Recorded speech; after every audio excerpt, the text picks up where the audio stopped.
안녕하세요. 함께 기도하시겠습니다. 하늘에 계시는 거룩하신 하나님, 이 시간도 주의 은혜를 힘입어 하나님 말씀 앞에 나왔습니다. 우리의 한계와 연약함을 고백하고 오직 무에서 유를 창조하신 그 능력을 사모하고 기다립니다. 주의 권능으로 주관해 주시고 결코 헛된 시간이 되지 않도록 우리 심령에 역사해 주시기를 주님께 간구합니다. 바람과 풍랑을 예수께서 말씀으로 잔잔케 하셨고 때로 죽은 자를 은혜 가운데 살려주셨습니다. 동일한 권능과 은혜로 우리 심령에 역사하시며 이 시간 우리 모두의 영혼의 문제를 해결할 수 있도록 예비하시고 붙잡아 주시고 이끌어 주시기를 주님께 간구합니다. 주의 긍휼과 은혜만을 의지합니다. 수고하고 무거운 짐진 자들아 내게로 오라 라고 초청해 주신 그 말씀을 붙잡고 의지합니다. 우리 각 사람 진리의 빛으로 비춰주시고 주께로 더 가까이 이끌어 주시기를 주님께 기도합니다. 고마우신 예수님 이름으로 기도합니다. 아멘. 네, 성경 이사야서 43장 9절로 10절 말씀을 찾겠습니다. 구약성경 이사야서 43장 9절로 10절 제가 읽어드리겠습니다. 1018페이지 이사야서 43장 9절 10절 열방은 모였으며 민족들이 회집하였은들 그들 중에 누가 능히 이 일을 고하며 이전 일을 우리에게 보이겠느냐. 그들로 증인을 세워 자기의 옳음을 나타내어 듣는 자들로 옳다 말하게 하라. 10절 나 여호와가 말하노라. 너희는 나의 증인 나의 종으로 택함을 입었나니 이는 너희로 나를 알고 믿으며 내가 그인 줄 깨닫게 하려 함이라. 나의 전에 지음을 받은 신이 없었느니라. 나의 후에도 없으리라. 이 말씀은 이스라엘 민족을 부르시면서 하나님께서 하신 말씀입니다. 그래서 1절에 보면 야곱아 그리고 또 이스라엘아 이렇게 부르고 계십니다. 야곱 민족이라고 이끌어지는 지금의 이스라엘 그들을 부르시며 너희는 나의 증인 나의 종으로 택함을 입었다라고 말씀하십니다. 성경은 하나님이 보시는 인류의 역사인데 자세히 살펴보면 이스라엘 역사를 중심으로 기록한 인류의 역사라는 것을 알 수 있습니다. 왜 하나님께서 이스라엘 민족을 특별하게 구별하셨을까? 그 이유는 바로 이스라엘 민족을 증인을 삼으신 겁니다. 증인이라는 말을 기억해 보십시오. 살인사건의 증인. 내가 보지 못했던 살인사건을 설명해 줄 수 있는 것이 증인입니다. 교통사고의 증인이라면 내가 보지 못했던 교통사고의 상황을 설명해 줄 수 있다는 뜻입니다. 이스라엘 민족을 증인으로 부르셨습니다. 여호와 창조주 하나님을 증거하는 증인으로 부르신 것입니다. 그래서 이스라엘을 여호와의 증인이라고 부릅니다. 동일한 명칭을 사용하는 어떤 교단이 있는데 그 교단에 대한 이야기가 아닙니다. 이스라엘 민족이 바로 여호와의 증인입니다. 그들을 통해서 보이지 않는 하나님을 알 수 있다는 것입니다. 이스라엘 민족의 역사는 하나님의 작품이며 하나님을 증거하는 실물 모델입니다. 그 역사의 흥망성쇠는 순종할 때 무슨 복을 받고 불순종할 때 어떤 형벌을 받는지에 대한 실물 교훈입니다. 그래서 이스라엘의 역사는 하나님의 작품이며 그 뒤에 하나님이 계신다라고 말할 수 있습니다. 프레드릭 대제의 일화도 유명합니다. 역사에 나오는 프레드릭이 궁정 목사를 불렀습니다. 프레드릭 왕입니다. 그가 궁정 목사를 불러 질문하기를 하나님이 계시다는 확실한 증거, 피할 수 없는 증거 하나만 대봐라 라는 질문을 했는데 궁정 목사의 단 한마디의 대답에 왕이 믿게 됐다는 일화가 있습니다. 하나님이 계시다는 가장 확실한 증거, 피할 수 없는 증거가 무엇인가 라는 질문에 궁정 목사는 프레드릭 왕에게 단 한마디로 대답합니다. 유대인입니다. 역사를 잘 알고 있는 프레드릭은 믿을 수밖에 없다라는 고백을 합니다. 여러분도 마찬가지입니다. 성경에 기록된 이스라엘을 보고 실제 역사를 비교해 보십시오. 그 뒤에 하나님이 계시다는 걸 깨닫게 됩니다. 학자들은 말합니다. 이스라엘 역사를 객관적으로 연구해 보면 그들의 역사는 기적 그 자체다. 미러클, 설명할 수 없는 기적의 연속이다 라고 이야기합니다. 이스라엘 민족의 역사는 그 자체가 거의 초자연적입니다. 그 초자연적인 기적, 그 뒤에 하나님이 계시는 것입니다. 그래서 이스라엘 역사를 통해서 하나님을 알 수 있기 때문에 이스라엘을 증인, 여호와의 증인 이렇게 부르신 겁니다. 다른 민족은 다 다신교를 믿고 타락해 갔습니다. 하나님은 이스라엘을 선택하고 구별하시고 그들을 통해 자신이 창조주라는 것을 증거하는 것입니다. 이스라엘의 하나님, 그는 여호와라 일컬어지며 바로 모든 것을 만드신 창조주입니다. 하나님은 이스라엘을 선택했기 때문에 그들에게 특별한 선물을 주셨습니다. 선택된 민족으로서 이스라엘에게 주신 특별한 선물이 있습니다. 그것을 정리해 보면 어떤 선물을 주시면 좋을까? 뭐니 해도 머니가 필요하죠. 그래서 돈 버는 재주를 주셨습니다. 재물 모으는 능을 너희에게 줄 것이다 라고 말씀하셨습니다. 이스라엘은 민족적으로 돈 버는 재주가 있습니다. 자, 내가 노력해서 벌 수 있는 돈이 있습니다. 저도 생각해 봤습니다. 내가 노력해서 얼마나 벌 수 있을까? 한번 생각해 봤더니 한 10억은 그래도 벌 것 같습니다. 그런데 1000억을 벌려면 이게 노력해서 벌 돈이 아닙니다.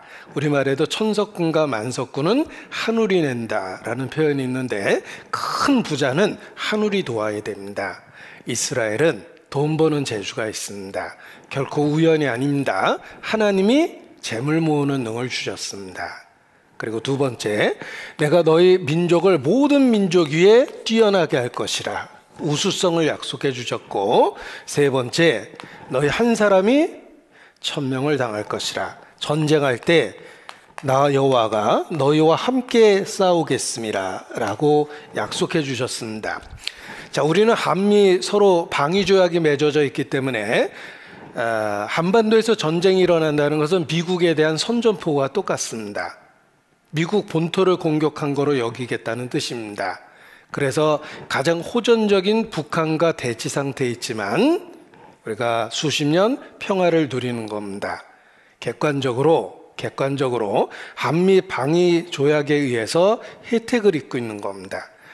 그래서 군사비를 많이 지출하는 것처럼 보이지만 상대적으로 작고 그 비용을 경제 개발에 사용할 수 있었기 때문에 대한민국이 잘 사는 나라가 된 것입니다.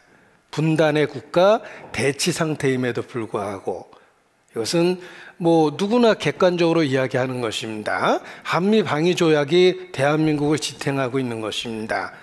그런데 미국과 방위 조약이 아니라 하나님과 방위 조약을 맺었다면 얼마나 든든합니까? 이스라엘입니다. 이스라엘이라는 나라의 지도를 놓고 보면 그들을 주변으로 다 적성 국가입니다.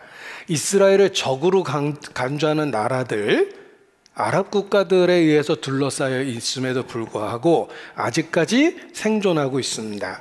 이스라엘이 1948년 독립하자마자 전쟁이 일어났습니다. 1차 중동전쟁, 1956년 2차 중동전쟁, 1967년 3차 중동전쟁, 1973년 4차 중동전쟁, 끊임없이 중동에서 전쟁이 일어나고 있습니다. 한 번도 이스라엘이 진 적이 없습니다. 우연이라고 생각하기에는 기가 막힌 기적의 연속입니다. 학자들은 이스라엘 역사를 미러클, 설명할 수 없는 미러클, 그렇게 표현한다고 말씀드렸습니다. 전쟁의 역사를 보면 더 공감할 수 있습니다. 우연이 아닙니다. 하나님께서 함께 싸워주신 겁니다. 골다 메이어라는 여수상은 어떻게 승리할 수 있었는가라는 서방 기자의 질문에 우리에게는 절박함이 있었다, 이렇게 대답을 했습니다. 여기서 지면 끝장이라는 절박함이 우리를 승리하게 한 것이다 라는 대답을 했지만, 절박함만 갖고 승리할 수는 없습니다. 이스라엘은 설명할 수 없는 기적적인 상황으로 전쟁에서 이겼다는 것입니다. 심지어는 아랍 병사들의 그 증언 속에 들어있는데, 전쟁 때 이스라엘 병사를 총으로 겨누면은 수천의 천사가 보였답니다. 차마 방아쇠를 당길 수 없었다. 이런 이야기가 이스라엘을 통해서 나왔으면 꾸며낸 이야기라고 할 텐데, 문제는 그들의 대적 아랍 군대 군인들에 의해서 나온 진술이라는 것입니다. 이길 수 없는 전쟁을 이겼습니다. 정말 함께 하십니다. 자, 이스라엘은 선택되었기 때문에 특별한 선물을 주셨다. 우연이 아니라는 건 성경에 미리 말씀하셨다는 것입니다. 관련된 구절을 보여드리겠습니다. 이스라엘에게 주신 특별한 선물이 무엇일까? 여기 보십시오. 신명기 8장 18절에 보면 내 하나님 여호와를 기억하라. 그가 내게 재물 얻을 능을 주셨습니다. 7절에 보면 이렇게 말씀하셨습니다. 또 두렵건대 내가 마음에 이르기를 내 능과 내 손의 힘으로 내가 이 재물을 얻었다 할까 하노라. 내 하나님 여호와를 기억하라. 그가 내게 재물 얻을 능을 주셨습니다. 야, 네가 노력해서 번 돈이 아니다. 너 하나님부터 생각해라, 이런 뜻입니다. 그들의 재력은 결코 노력해서 벌 수 있는 돈이 아닙니다. 혹시 미국에 살아봤던 분은 잘 공감하실 겁니다. 미국에 가면 큰 빌딩 다 유대인 겁니다. 큰 회사 다 유대인 겁니다. 내가 들어가는 쇼핑센터 거의 다 유대인 겁니다. 왜 이렇게 온통 유대인, 소수의 유대인의 것일까? 그들은 돈 버는 재주가 있습니다. 하나님이 주신 겁니다. 재물 모으는 능을 주리라. 여러분 중에 부자 되기 원하면 노력해서 될 문제가 아닙니다. 하나님께 구하는 게 훨씬 더 낫습니다. 이스라엘은 하나님의 은혜 가운데 돈 버는 재주를 갖고 있다는 것입니다. 여기 써 있죠? 재물 얻을 능을 주셨습니다. 또 신명기 28장 너를 세계 모든 민족 위에 뛰어나게 하실 것입니다. 내가 들어와도 복을 받고 나가도 복을 받을 것이며, 내가 많은 민족에게 꾸어줄지라도 너는 꾸지 아니할 것이요, 여호와께서 너로 머리가 되고 꼬리가 되지 않게 하시리라 약속해 주셨습니다.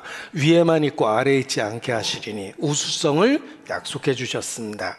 그리고 여호수아 23장 10절에 보면 너희 중 한 사람이 1000명을 쫓으리니 이는 너희 하나님 여호와 그가 너희에게 말씀하신 것과 같이 너희를 위하여 싸우심이라. 이스라엘은 선택되었고 그들에게 특별한 선물을 주셨습니다. 보십시오. 공감할 수밖에 없는 사실입니다. 그들은 선택되었고 우수성이 있으며 돈 버는 재주가 있고 전쟁 때마다 초자연적인 승리를 거듭하는, 반복하는 특별한 민족입니다. 그 뒤에 하나님이 계십니다. 너희는 나의 증인이라 라고 말씀하셨습니다. 그래서 이스라엘을 잘 살펴보면 그 뒤에 하나님이 계시다는 것을 깨달을 수 있습니다. 증인으로 주셨기 때문에 그렇습니다. 자, 이스라엘 역사 4000년 역사를 갖고 있습니다. 아브라함 시대가 BC 2000년이니 그야말로 4000년 역사가 있습니다. 우리나라 역사 반만년 5000년이라고 그러는데 사실 그 역으로 추적해 보면 고조선의 멸망이 BC 108년입니다. 그 이전 역사를 입증하는 게 거의 불가능합니다. 그래서 민족적인 자부심으로는 5000년 역사라고 그러지만 입증하기가 어려운데 이스라엘은 객관적으로 정말 4000년의 역사를 갖고 있습니다. 그 4,000년 역사를 이 시간에 짧은 시간에 배운다는 건 불가능합니다. 그래서 키워드만 갖고 배워보도록 하겠습니다. 이스라엘, 그들의 역사, 4,000년 역사를 키워드만 갖고 배울 것입니다. 어떻게 구별할 거냐면 과거, 현재, 그리고 미래 이렇게 구별할 것입니다. 자, 과거와 관련한 키워드는 환란입니다.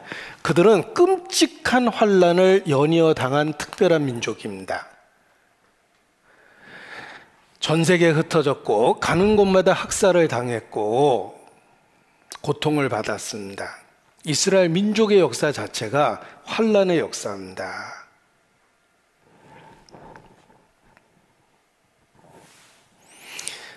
왜 그들이 이렇게 끔찍한 저주와 환란을 받은 것일까? 그 이유가 있습니다. 그들이 그리스도를 죽였습니다.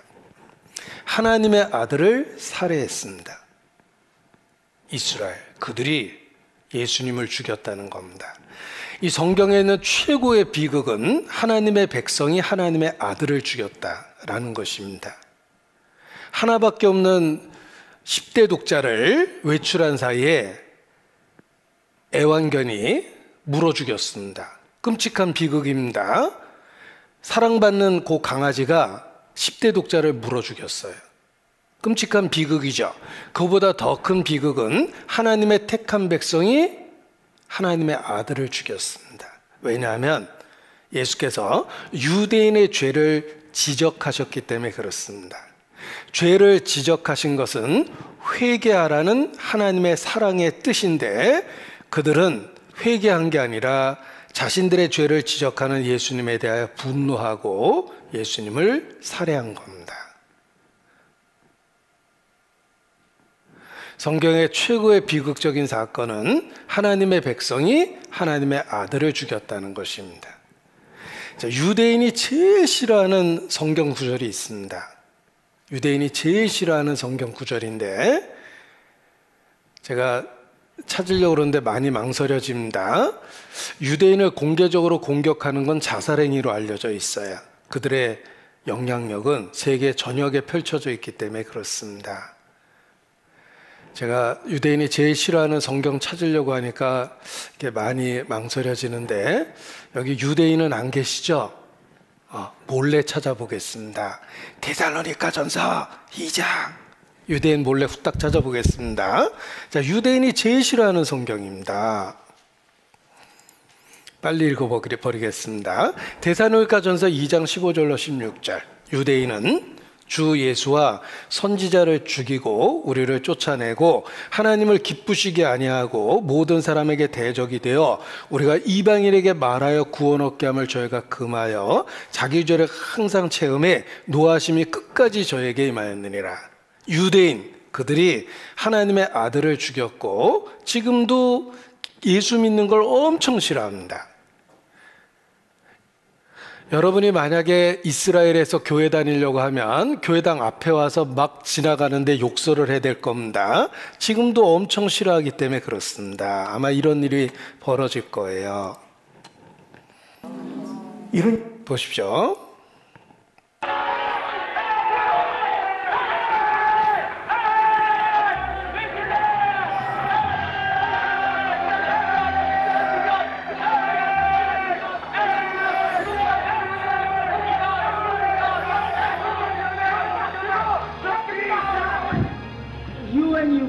Jesus to kiss my ass, okay? Go away.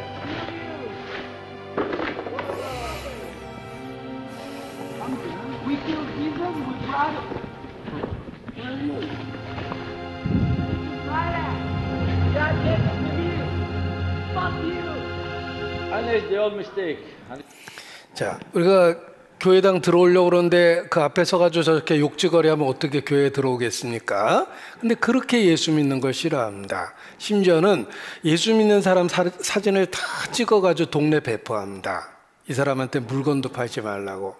병원 응급실에 실려갔는데 예수 믿는다 그러면 진찰도 안 해준답니다. 그러니까 얼마나 예수 믿는 거 싫어하는지 아시겠죠? 이런 얘기를 해요. 아니, 여러분들이 예수 믿는다는 사실을 알게 되면 어떻게 됩니까? 직장에 다니는 남자들은요, 이 사람이 예수를 믿는다는 사실이 알려지게 되면 더 이상 그 직장을 다닐 수가 없답니다. 학교에 다니는 아이가 이 아이의 부모가 예수 믿는 집이다, 이 아이의 부모다, 이 아이도 예수 믿는 집 아이다, 이것이 알려지게 되면 더 이상 그 학교를 다닐 수가 없답니다. 주부들은 예수 믿는 것이 알려지게 되면 그 마을에서 슈퍼마켓에서 물건을 살 수가 없답니다. 물건을 안 파는 거예요. 어떻게 안 파냐? 예수 믿는 사람들을요, 이 유대인들이 얼굴을 몰래 사진으로 다 찍습니다. 그리고 그걸 포스터를 만들어요. 경찰 이 포스터를 여기저기 배포해서 예수 믿는 사람이면은 병원에서 진찰도 안 해준답니다. 그러니까 얼마나 예수 믿는 거 싫어하는지 알겠죠. 예. 그들이 조상 때부터 그랬습니다. 유대인 그들이 예수님을 죽였고 지금도 예수 믿는 사람을 그렇게 싫어합니다. 자, 그런데 예수님 당시는 로마 식민지였습니다. 직접 죽일 법적 권리가 없었습니다. 식민지니까. 그래서 로마법에 고소했어요. 죽여달라고. 당시 로마 재판장이 본디오 빌라도입니다. 본디오 빌라도는 총독이라고 성경에 되어 있는데 원래 로마 행정체제에서는 행정장관이 다스려야 됩니다. 그런데 왜 빌라도가 총독일까? 사람들은 궁금했습니다. 로마 직제에 의하면 행정장관이 다스리는데 본디오 빌라도를 총독이라고 성경에 써놨습니다. 그런데 고고학적으로 밝혀지기를 빌라도만 당시에 총독이라는 특별한 직책으로 다스렸답니다. 그러니까 성경이 실제 사실하고 일치했다는 겁니다. 그게 어떻게 밝혀졌냐면 빌라도에 대한 비석이 발견이 됐어요. 이게 빌라도에 대한 비석이에요. 이 비석의 내용을 이렇게 분석을 했는데 빌라도는 행정장관이 아니고 총독이었답니다. 그러니까 성경의 기록이 얼마나 정확했는지 아시겠죠? 자, 이 빌라도는 고민에 빠졌습니다. 죄 없는 예수님을 죽여달라고 고소한 거예요. 요즘 말로 사법농단이죠. 법적으로는 죽일 이유가 없는데 죽여달라고 유죄 선언을 해달라는 겁니다. 하도 죽여달라고 그러니까 빌라도가 무리 앞에서 손을 씻습니다. 니들이 다 책임져, 이런 뜻입니다. 지금도 우리가 새 출발할 때 손 씻는다 그러죠. 그게 빌라도가 원조예요. 자기는 책임 없다고 손을 씻은 겁니다. 그랬더니 유대인이 뭐라고 대답하는지 보십시오. 빌라도는 손을 씻었습니다. 야, 왜 죄 없는 사람을 죽이라고 그러냐? 손을 씻었는데 유대인들은 이렇게 말합니다. 이게 빌라도가 한 말이에요. 이 사람의 피에 대한 나는 무죄하니 너희가 당하라. 이스라엘의 답변, 그 피를 우리와 우리 자손에게 돌릴지어다. 예수 죽여라. 피값 있다면 우리가 받겠다. 우리가 책임지지 뭐. 우리가 책임 다 못 지면 우리 자손 대대로 지겠다. 이렇게 얘기한 겁니다. 보십시오. 예수 죽이라고 그랬죠. 그 피를 우리와 우리 자손에게 돌릴지어다. 역사가 증가합니다. 이건 역사입니다. 로마의 타이투스 장군이 8만여 명의 군대를 데리고 와서 당시 우리라고 했던 사람들을 다 죽였습니다. 예루살렘 성 안에 110만 명이 있었는데 역사에 나옵니다. 9만 7천 명이 살아남았어요. 100만 명을 죽인 거예요. 역사에 보면, 요세푸스의 기록에 보면 피가 무릎에 찼답니다. 성 안에서 100만 명을 죽이니까 피가 무릎에 찬 거예요. 그리고 타이투스가 성전에 불을 질렀습니다. 성전을 허물어 버렸어요. 자기들의 하나님을 섬기는 성전을 허물어 버리니까 이스라엘 역사 속에서 제일 미워하는 사람은 타이투스예요. 성전을 불태운 사람입니다. 이 타이투스가 로마 역사의 베스파시아누스 황제 아들이에요. 그래서 황제가 됐어요. 2년 조금 더 왕노릇하다 죽었는데 지금도 타이투스 개선문이 있습니다. 유대인은 로마에 가면 관광 다니다가 그쪽으로는 절대 안 간답니다. 타이투스 꼴도 보기 싫어서 그 근처는 아예 안 가는 거예요. 그 타이투스가 어떻게 생겼는지 궁금하시죠? 여기 보여드리겠습니다. 간신히 찾아냈어요. 역사 속에서 이렇게 생겼어요. 타이투스가. 근데 이 타이투스가 로마 성전에 불 지른 사람입니다. 황제 노릇을 2년 조금 더 했습니다. 그런데 황제가 되던 그해 폼페이 최후의 날이라는 거 아시죠? 그 베스파시아누스 화산이 터지면서 도시 하나가 사라졌어요. 그러니까 황제가 되던 그해 로마 역사에 최고의 재앙이 일어난 거예요. 그리고 두 번째 해에는 전염병이 돌았어요. 세 번째 해에는 로마 화재가 일어났어요. 그러니까 황제가 된 이후 정신없이 고통받다가 3년도 안 돼서 죽어버렸어요. 그래서 유대인들은 성전에 불 지르고 저주받았다, 뭐 이렇게 얘기합니다. 아무튼 타이투스가 100만 명 이상을 죽였어요. 그리고 끝까지 저항하던 사람들이 마사다라는 요새에서 다 자살해버립니다. 우리나라 군인들은 격려할 때 충성 이런 거 하죠. 유대인들 격려하는 소리 들어보십시오. No more 마사다, Never again 마사다 이렇게 외칩니다. 마사다가 다시는 있어서는 안 된다 이런 뜻인데, 지금도 그 마사다라고 외쳐요. 생존자가 없는 끔찍한 전쟁이에요. 가족을 다 죽이고 병사들이 자살해버렸어요. 어차피 로마 칼에 맞아 죽느니 명예롭게 죽자라고 그래서 생존자가 없는 전쟁을 마사다라고 그래요. 지금도 유대인들은 No more 마사다, Never again 마사다라고 소리칩니다. 바로 이때예요. 우리라고 얘기한 사람 다 죽었습니다. 그리고 유대인은 가는 곳마다 학살당합니다. 보십시오. 로마가 기독교 국가가 됐습니다. 기독교 국가가 된 로마에 유대인이 흩어졌죠. 예수를 죽인 악마의 새끼들. 그래서 유대인을 가는 곳마다 학살한 거예요. 2000여 년 동안 학살당했습니다. 1096년에 울바니세가 십자군 전쟁을 일으킵니다. 신이 원한다는 말 한마디에 예루살렘을 되찾자고 전쟁을 일으켰는데 200년 동안 전쟁이 계속되며 십자군이 가는 곳마다 유대인을 살해했어요. 기독교가 있는 모든 곳에서 유대인을 학살당합니다. 우리 시대 제정 러시아 때 유대인을 학살했고, 우리 시대에 히틀러가 600만 유대인을 살해했어요. 당시 유럽에 유대인이 900만 명 있었답니다. 그런데 그 중에 600만 명을 죽였으니 3분의 2를 죽인 거예요. 끔찍하죠. 유대 역사는 환란의 역사입니다. 왜 그런 끔찍한 환란을 당했을까? 지옥에 대한 경고예요. 그리스도를 배척하는 죄가 하나님 앞에 얼마나 무서운지를 2000년 환란과 저주를 통해서 보여주신 것입니다. 보십시오. 레위기 26장 33절에 보면 유대인에 대한 환란과 저주가 예언되어 있는데 크게 세 가지죠. 내가 너희를 열방 중에 흩을 것이라. 전 세계에 흩어버렸습니다. 내가 칼을 빼어 너희를 따르게 하리라. 가는 곳마다 저주와 환란이 쫓아다닙니다. 너희의 땅이 황무하며 너희의 성읍이 황폐하리라. 젖과 꿀이 흐른다고 했던 낙원이 완전히 황무지가 돼버렸어요. 유대인은 철저하게 망합니다. 2000여 년 동안. 그 2000여 년의 저주가 주는 교훈은 그리스도를 배척한 죄가 하나님 앞에 얼마나 심각하고 무서운지를 보여주는 겁니다. 여러분, 칼을 목에다 들이대면 섬뜩합니다. 그런데 총을 이렇게 겨누면 총 안 쏴본 분들은 이게 얼마나 무서운 상황인지 잘 몰라요. 그런데 총을 쏴보면 이 총의 살상력을 온몸으로 느낍니다. 그래서 군대 가면 반드시 사격을 시키는 거예요. 내가 갖고 있는 무기의 위력을 알아야지만 적이 다가와도 내가 무서워를 하질 않아요. 내가 총이 있는 한은 적이 특수부대라고 해도 다가와도 하나도 안 무섭습니다. 왜냐하면 총의 위력을 알거든요. 특수부대라고 해서 총알 안 들어가는 특수부대는 없어요.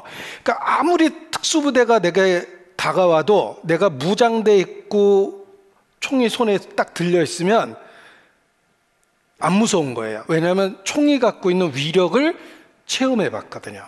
그러니까 약해 보이지만 총을 들으면 특수부대 앞에서도 떨질 않는 겁니다. 보십시오. 총을 겨누면 총을 모르는 사람은 그 앞에서 함부로 행동을 합니다. 그런데 총의 위력을 아는 사람은 총을 이렇게 딱 들이대면 발이 움직여지지 않을 정도로 엄청 긴장돼요. 그래서 군대에서 장난치다가 이렇게 총을 갖다 상대방한테 이렇게 겨누면 실탄이 안 들어있어도 그 총구를 보면 등골이 오싹합니다. 그래서 군대 말로 빈총 맞으면 3년 재수없다 그래요. 그래서 제대하기 전에 괜히 빈총 맞고 가면 일이 안 될 때마다 그때 장난치다가 내가 빈총 맞아서 그러나 이런 생각이 들 정도로 총의 위력을 압니다. 보십시오. 칼의 무서움은 아니까 무서운데 총을 모르면 총구를 들이대도 함부로 행동하죠. 사람은 지옥이 얼마나 무서운지 몰라요. 그래서 뭐 있으면 가지 뭐 어떻게 뭐 나만 가나 뭐 다 가지 뭐 이런 식으로 생각하는 겁니다. 그러나 정말 그 형벌의 세계가 얼마나 무서운 줄 알면 절대 그렇게 반응 못합니다. 성경에 보면 천사들도 회방하는 판결을 하나님 앞에 함부로 못 쓴대요. 심지어는 마귀조차도 하나님 앞에서는 말을 함부로 못합니다. 왜냐하면 하나님이 얼마나 무서운지 잘 알고 있기 때문에 그렇습니다. 그런데 하나님에 대해서 가장 함부로 하는 것이 사람이에요. 왜? 하나님에 대해서 철저하게 무지하고 심판과 형벌에 대해서 철저하게 무지하기 때문에 그렇습니다. 여러분 천둥 번개만 쳐도 소스라치게 놀래죠? 몸에 통증 하나 생겼다고 막 죽겠다고 소리치고 울부짖죠. 그거 하나 못 견디면서 하나님 앞에 서겠다고 생각하는 건 진짜 어리석음의 극치예요. 인간이 하나님을 함부로 대하는 건 하나님에 대한 무지, 하나님에 대해서 몰라서 그런 거예요.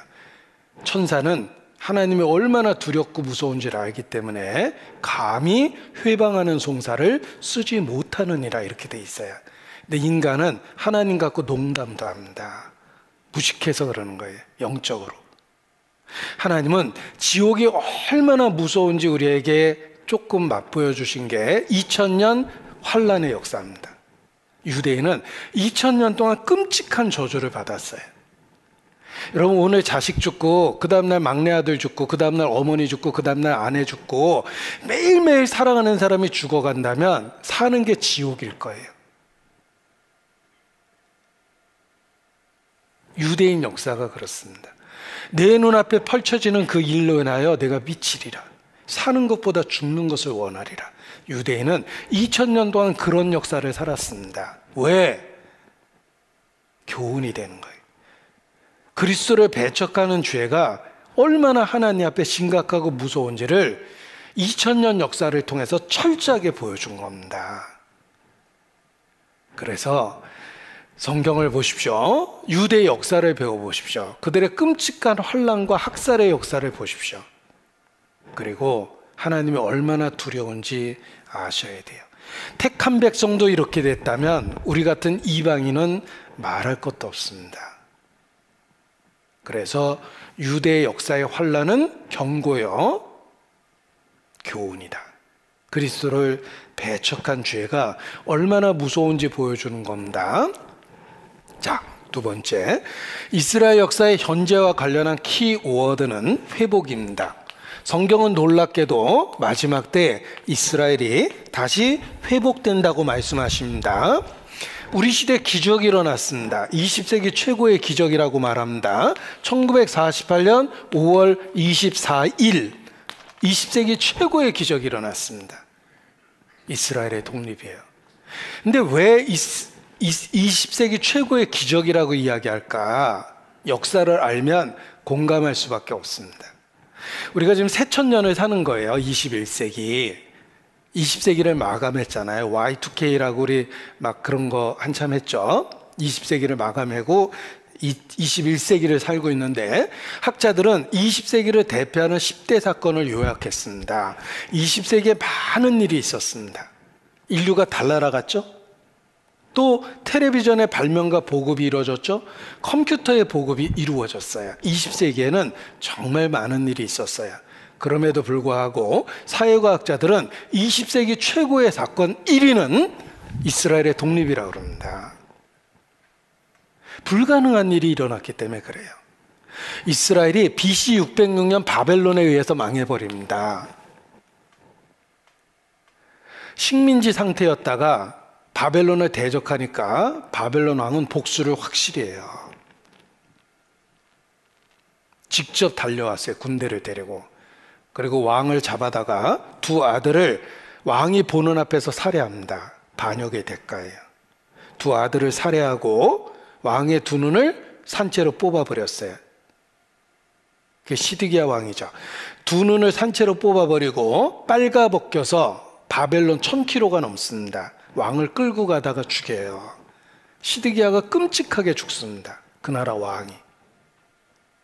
여러분, 우리 시대의 대통령이 국민들이 보는 앞에서 대통령 아들이 살해당하고 대통령 두 눈이 뽑히고 빨가벗겨서 어디까지 러시아까지 끌려갔다 그러면 얼마나 끔찍합니까? 이스라엘이 그렇게 망한 게 BC 606년이에요. 시드기야가 죽은 게 BC 586년입니다. 그러니까 식민지 상태에 있다가 조금 있다가 반역하다 죽은 거예요. 이때 나라가 없어졌습니다. 그리고 바벨론에 이어서 페르시아, 페르시아에서 그리스, 그리스에 의해서 로마, 이어서 로마, 이렇게 식민지 생활을 합니다. 그러다가 예수님이 로마 시대에 오셨습니다. 로마 시대 전 세계에 흩어졌어요. 타이투스에 의해서. 그게 AD 70년입니다. 보십시오. 나라가 없어진 지 2600년 만에 독립했습니다. 전 세계에 흩어진 지 2000년 만에 독립했습니다. 불가능한 일이 일어난 거예요. 성경에 예언된 그대로 이스라엘이 우리 시대에 회복됐다는 거예요. 불가능한 일이 일어난 겁니다. 어떤 분은 이렇게 전도해도 잘 믿질 않더라고요. 그래서 어떻게 하면 믿을 수 있겠어요? 뭐 기적이 일어나면 혹시 믿으시겠어요? 라고 그랬더니 뭐 기적이 일어나면 믿죠. 이렇게 대답하십니다. 뭐 여러분도 그렇게 생각할 겁니다. 기적이 일어나면 믿을 수 있겠다 이런 생각하시죠? 자, 그렇다면 무슨 기적을 원하십니까? 자, 죽었다 깨나도 못하는 일이 뭘까요? 정답은 죽었다 깨나는 일입니다. 너무 어려웠나요? 죽었다 깨나는 일을 못하잖아요. 최고의 기적은 죽은 사람이 살아난 건데 죽은 사람이 살아나면 믿을 수 있겠죠. 굉장한 기적이니까. 하나님은 스케일이 크십니다. 죽은 사람을 살린 게 아니라 죽은 민족을 살렸어요. 이스라엘. 온 세계 앞에서. 불가능한 일이 일어난 거예요. 이스라엘. 그들이 성경에 예언된 대로 회복됐습니다. 강남 갔던 제비가 돌아오면 봄이 온 겁니다. 전 세계에 흩어진 이스라엘이 돌아오면 그리스도의 재림이 가까운 거예요. 우리 시대 이스라엘 그들이 돌아왔습니다. 이게 하나님께서 오래전에 미리 예언해 주셨습니다. 이렇게 예언하셨습니다. 어떻게 예언했냐면 보세요.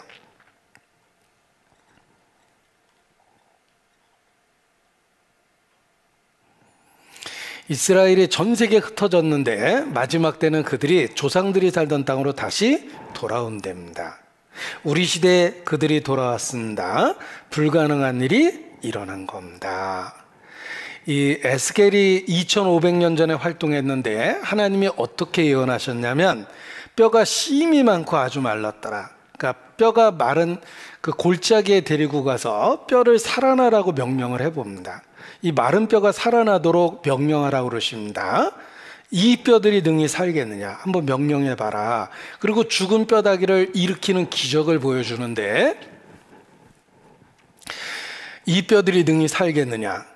선지자가 대언하니까 이 뼈 저 뼈가 들어맞고 뼈들이 서로 연락하고 힘줄이 오르고 살이 오르고 나중에 극히 큰 군대가 돼서 일어나더래요. 그리고 설명해 주기를 이 뼈들은 이스라엘 온 족속이라. 완전히 죽었던 이스라엘이 회복될 거다. 이렇게 설명을 해주셨는데 우리 시대에 이스라엘 그들이 돌아왔습니다. 자, 선지자를 마른 뼈가 가득한 골짜기에 세우셨습니다. 여기 선지자가 보이시죠?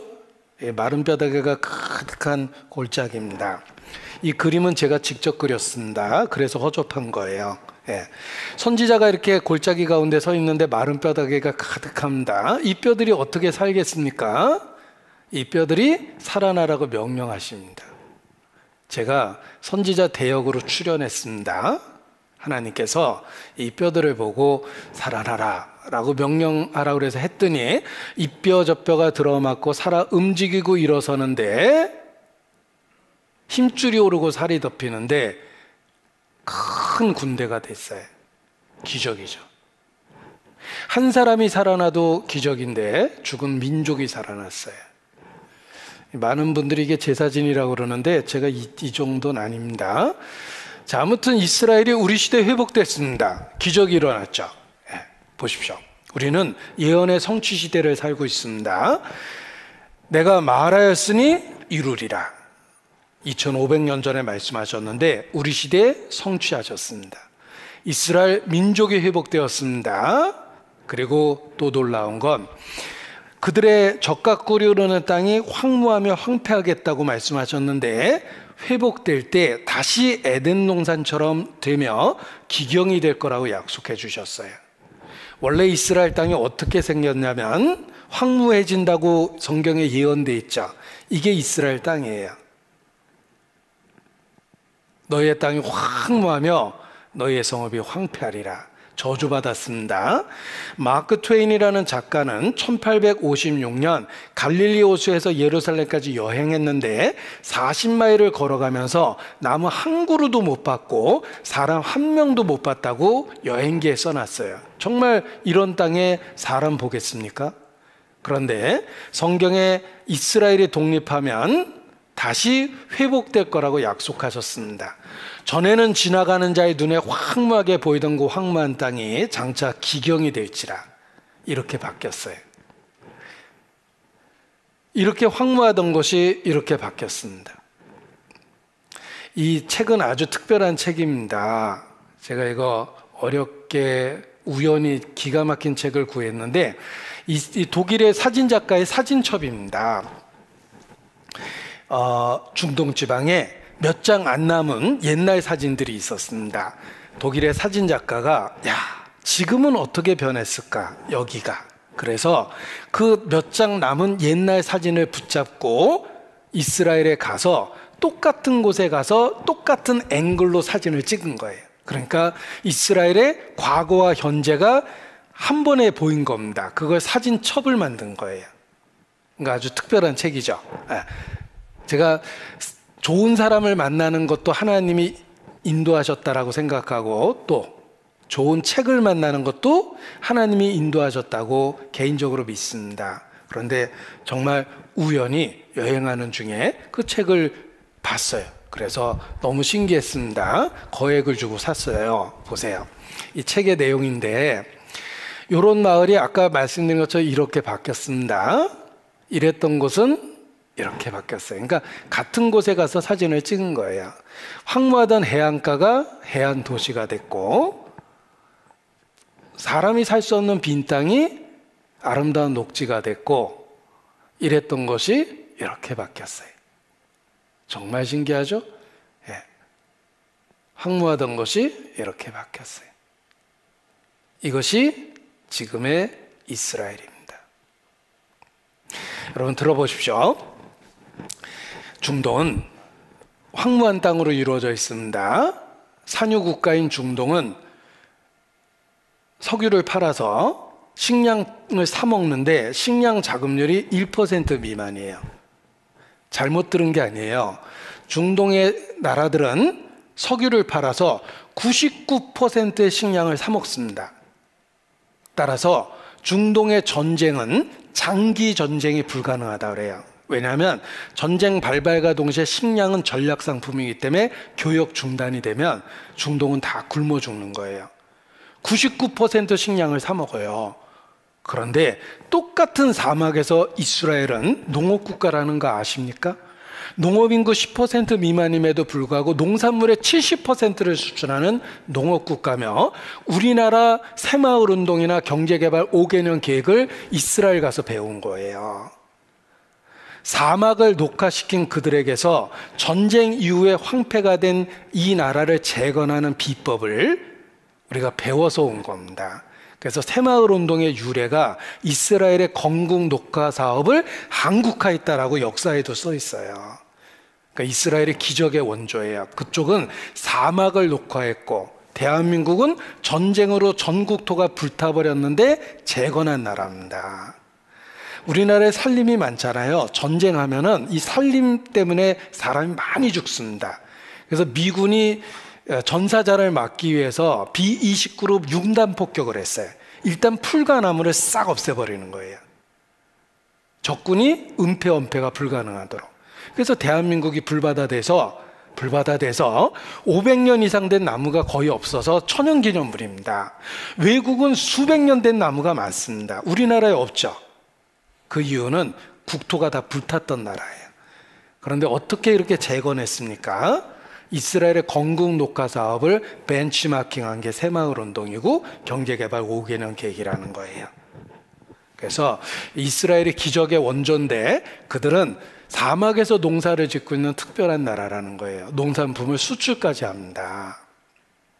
보십시오. 민족이 독립했죠. 땅이 회복했죠. 더 놀라운 건 죽은 언어를 되살려놨어요. 유대인은 13살에 성인식을 하는데 조건은 공개 석상에서 모세 오경을 히브리어로 읽어야 돼요. 따라서 죽은 언어였던 히브리어를 공부할 수밖에 없었습니다. 죽은 언어를 되살려냈어요.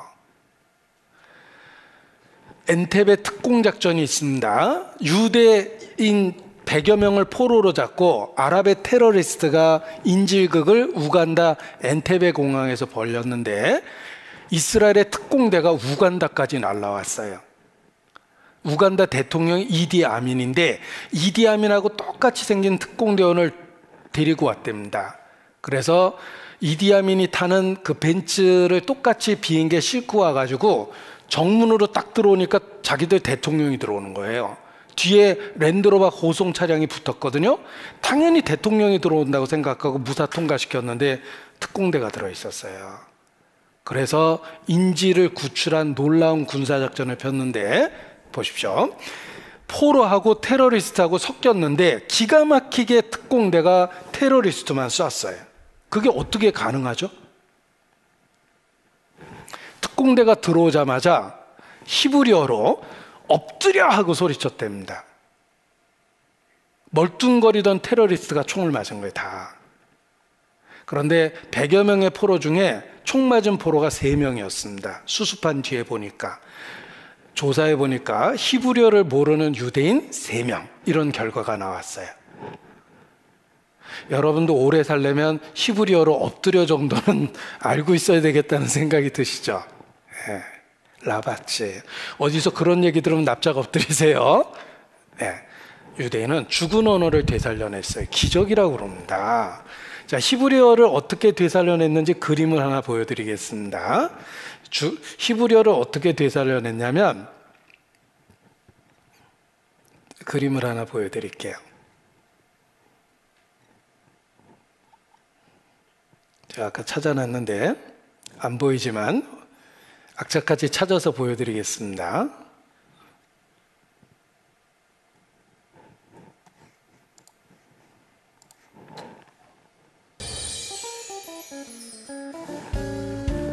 א', ב', ו', ג', ד', ה', ו', ז', ח', ט', י', כ', כ',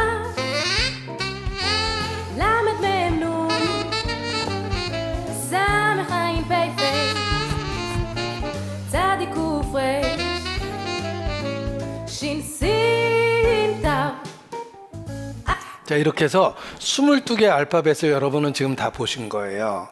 요거 하루에 몇 번만 보고 있으면 여러분도 히브리어 22글자 알파벳 정도는 외우겠죠. 유대인은 이렇게 이제 죽은 히브리어를 되살려내서 아이들에게 가르친 겁니다. 보십시오. 민족이 회복됐죠. 땅이 회복됐죠. 죽은 언어가 회복됐죠. 그리고 가장 큰 또 하나의 기적, 예루살렘을 되찾았어요. 유대인은 2000여 년 전 세계에 떠돌면서 그들의 민족적인 소원을 하나의 표어로 만들었습니다. 그 표어는 내년에는 예루살렘에서라는 표어입니다. 이스라엘 민족의 소원을 그런 표어로 만든 거예요. 예루살렘이 이스라엘의 수도가 돼야만 이스라엘의 건국은 완성된다라고 그들은 조상 때부터 얘기했습니다. 그래서 내년에는 예루살렘에서, 그것이 그들의 꿈이었습니다. Next year in Jerusalem. 그런데 1967년 6월 7일 또 하나의 기적이 일어났어요. 이스라엘이 독립한 지 20년 만에 이스라엘이 꿈에 그리던 예루살렘을 되찾았어요. 그들은 미가서를 읽으면서 축제를 벌입니다. 기적이 일어난 거예요. 정말로 기적이 일어난 겁니다. 예루살렘을 되찾았어요. 그래서 미가서에 예언되어 있는 말씀을 읽으면서 축제를 벌입니다. 하나님이 드디어 이스라엘을 회복케 하신 겁니다. 자, 트럼프가 했던 큰 일 중에 하나는 예루살렘을 이스라엘 수도로 인정하고, 기억나시죠? 예루살렘을 이스라엘 수도로 인정하고 대사관을 옮긴 거예요. 그래서 유대인이 트럼프가 얼마나 고마웠던지 동전에다 새겨놔 줬어요. 그 동전이 이렇게 생겼습니다. 트럼프가 얼마나 고마웠던지 동전에다가 트럼프 얼굴을 새겨줬는데 그 동전이 바로 요겁니다. 트럼프 얼굴 보이시죠? 요게 템플 코인이라 그래서 성전에서 사용하는 특별한 기념주화예요. 근데 여기 트럼프 얼굴이 있고 그 뒤에 누가 보이시죠? 그게 고레스라는 사람이에요. 키루스라는 역사에 나오는 페르시아 왕입니다. 요 고레스를 뒤편에다 실루엣으로 싹 해놨죠. 이유가 있습니다. 고레스는 페르시아 왕으로 바벨론에 포로 잡혔던 이스라엘을 풀어준 그 시대의 메시아였어요. 그런데 트럼프를 거기다가 딱 비유해 준 거예요. 당신이 우리들의 이 시대의 메시아다. 왜냐하면 예루살렘을 인정해 줬거든요. 그래서 우리 시대가 성경의 예언이 문자 그대로 성취되는 시대라는 겁니다. 보십시오. 트럼프의 정치적 기반은 백인 크리스찬이라고 그래요. 그러니까 기독교인이 트럼프의 정치적 기반이 됐었는데, 왜 그러냐면 트럼프는 적극적으로 성경 예언에 대한 성취를 이루었다는 겁니다. 그래서 트럼프의 정치적 기반이 된 겁니다. 여기 전형적인 백인 크리스찬 인터뷰한 모습을 보여드리겠습니다. Well, it's been 50 years since Jerusalem's been reunified by the IDF. So do you see what happened 50 years ago as like a watershed in prophetic history? Oh, there's no question it's a watershed. I think, again, think of for millennia, the Jews have been displaced out of their own land. For millennia, Jews had no access to their most sacred site, which was the Western Wall in Jerusalem. I went to the wall myself twice yesterday because I didn't want to miss the blessing of being there for that extraordinary, miraculous event that happened 50 years ago, the reunification of Jerusalem. It was foretold in the scriptures. We knew it from Zechariah, we knew it from Ezekiel, we knew it from Jeremiah. It happened within our lifetimes, this miracle, this fulfillment of the reunification. Jerusalem is the epicenter of the world.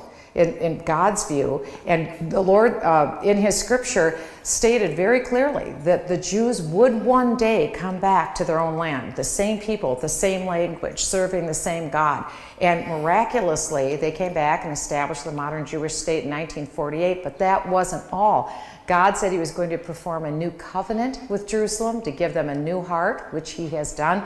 And also he said he was going to bring Jerusalem back, reunified, which he did. And he was going to reunify Judea. 자, 지금 우리가 성경 공부한 내용을 그대로 이야기하고 있는 것입니다.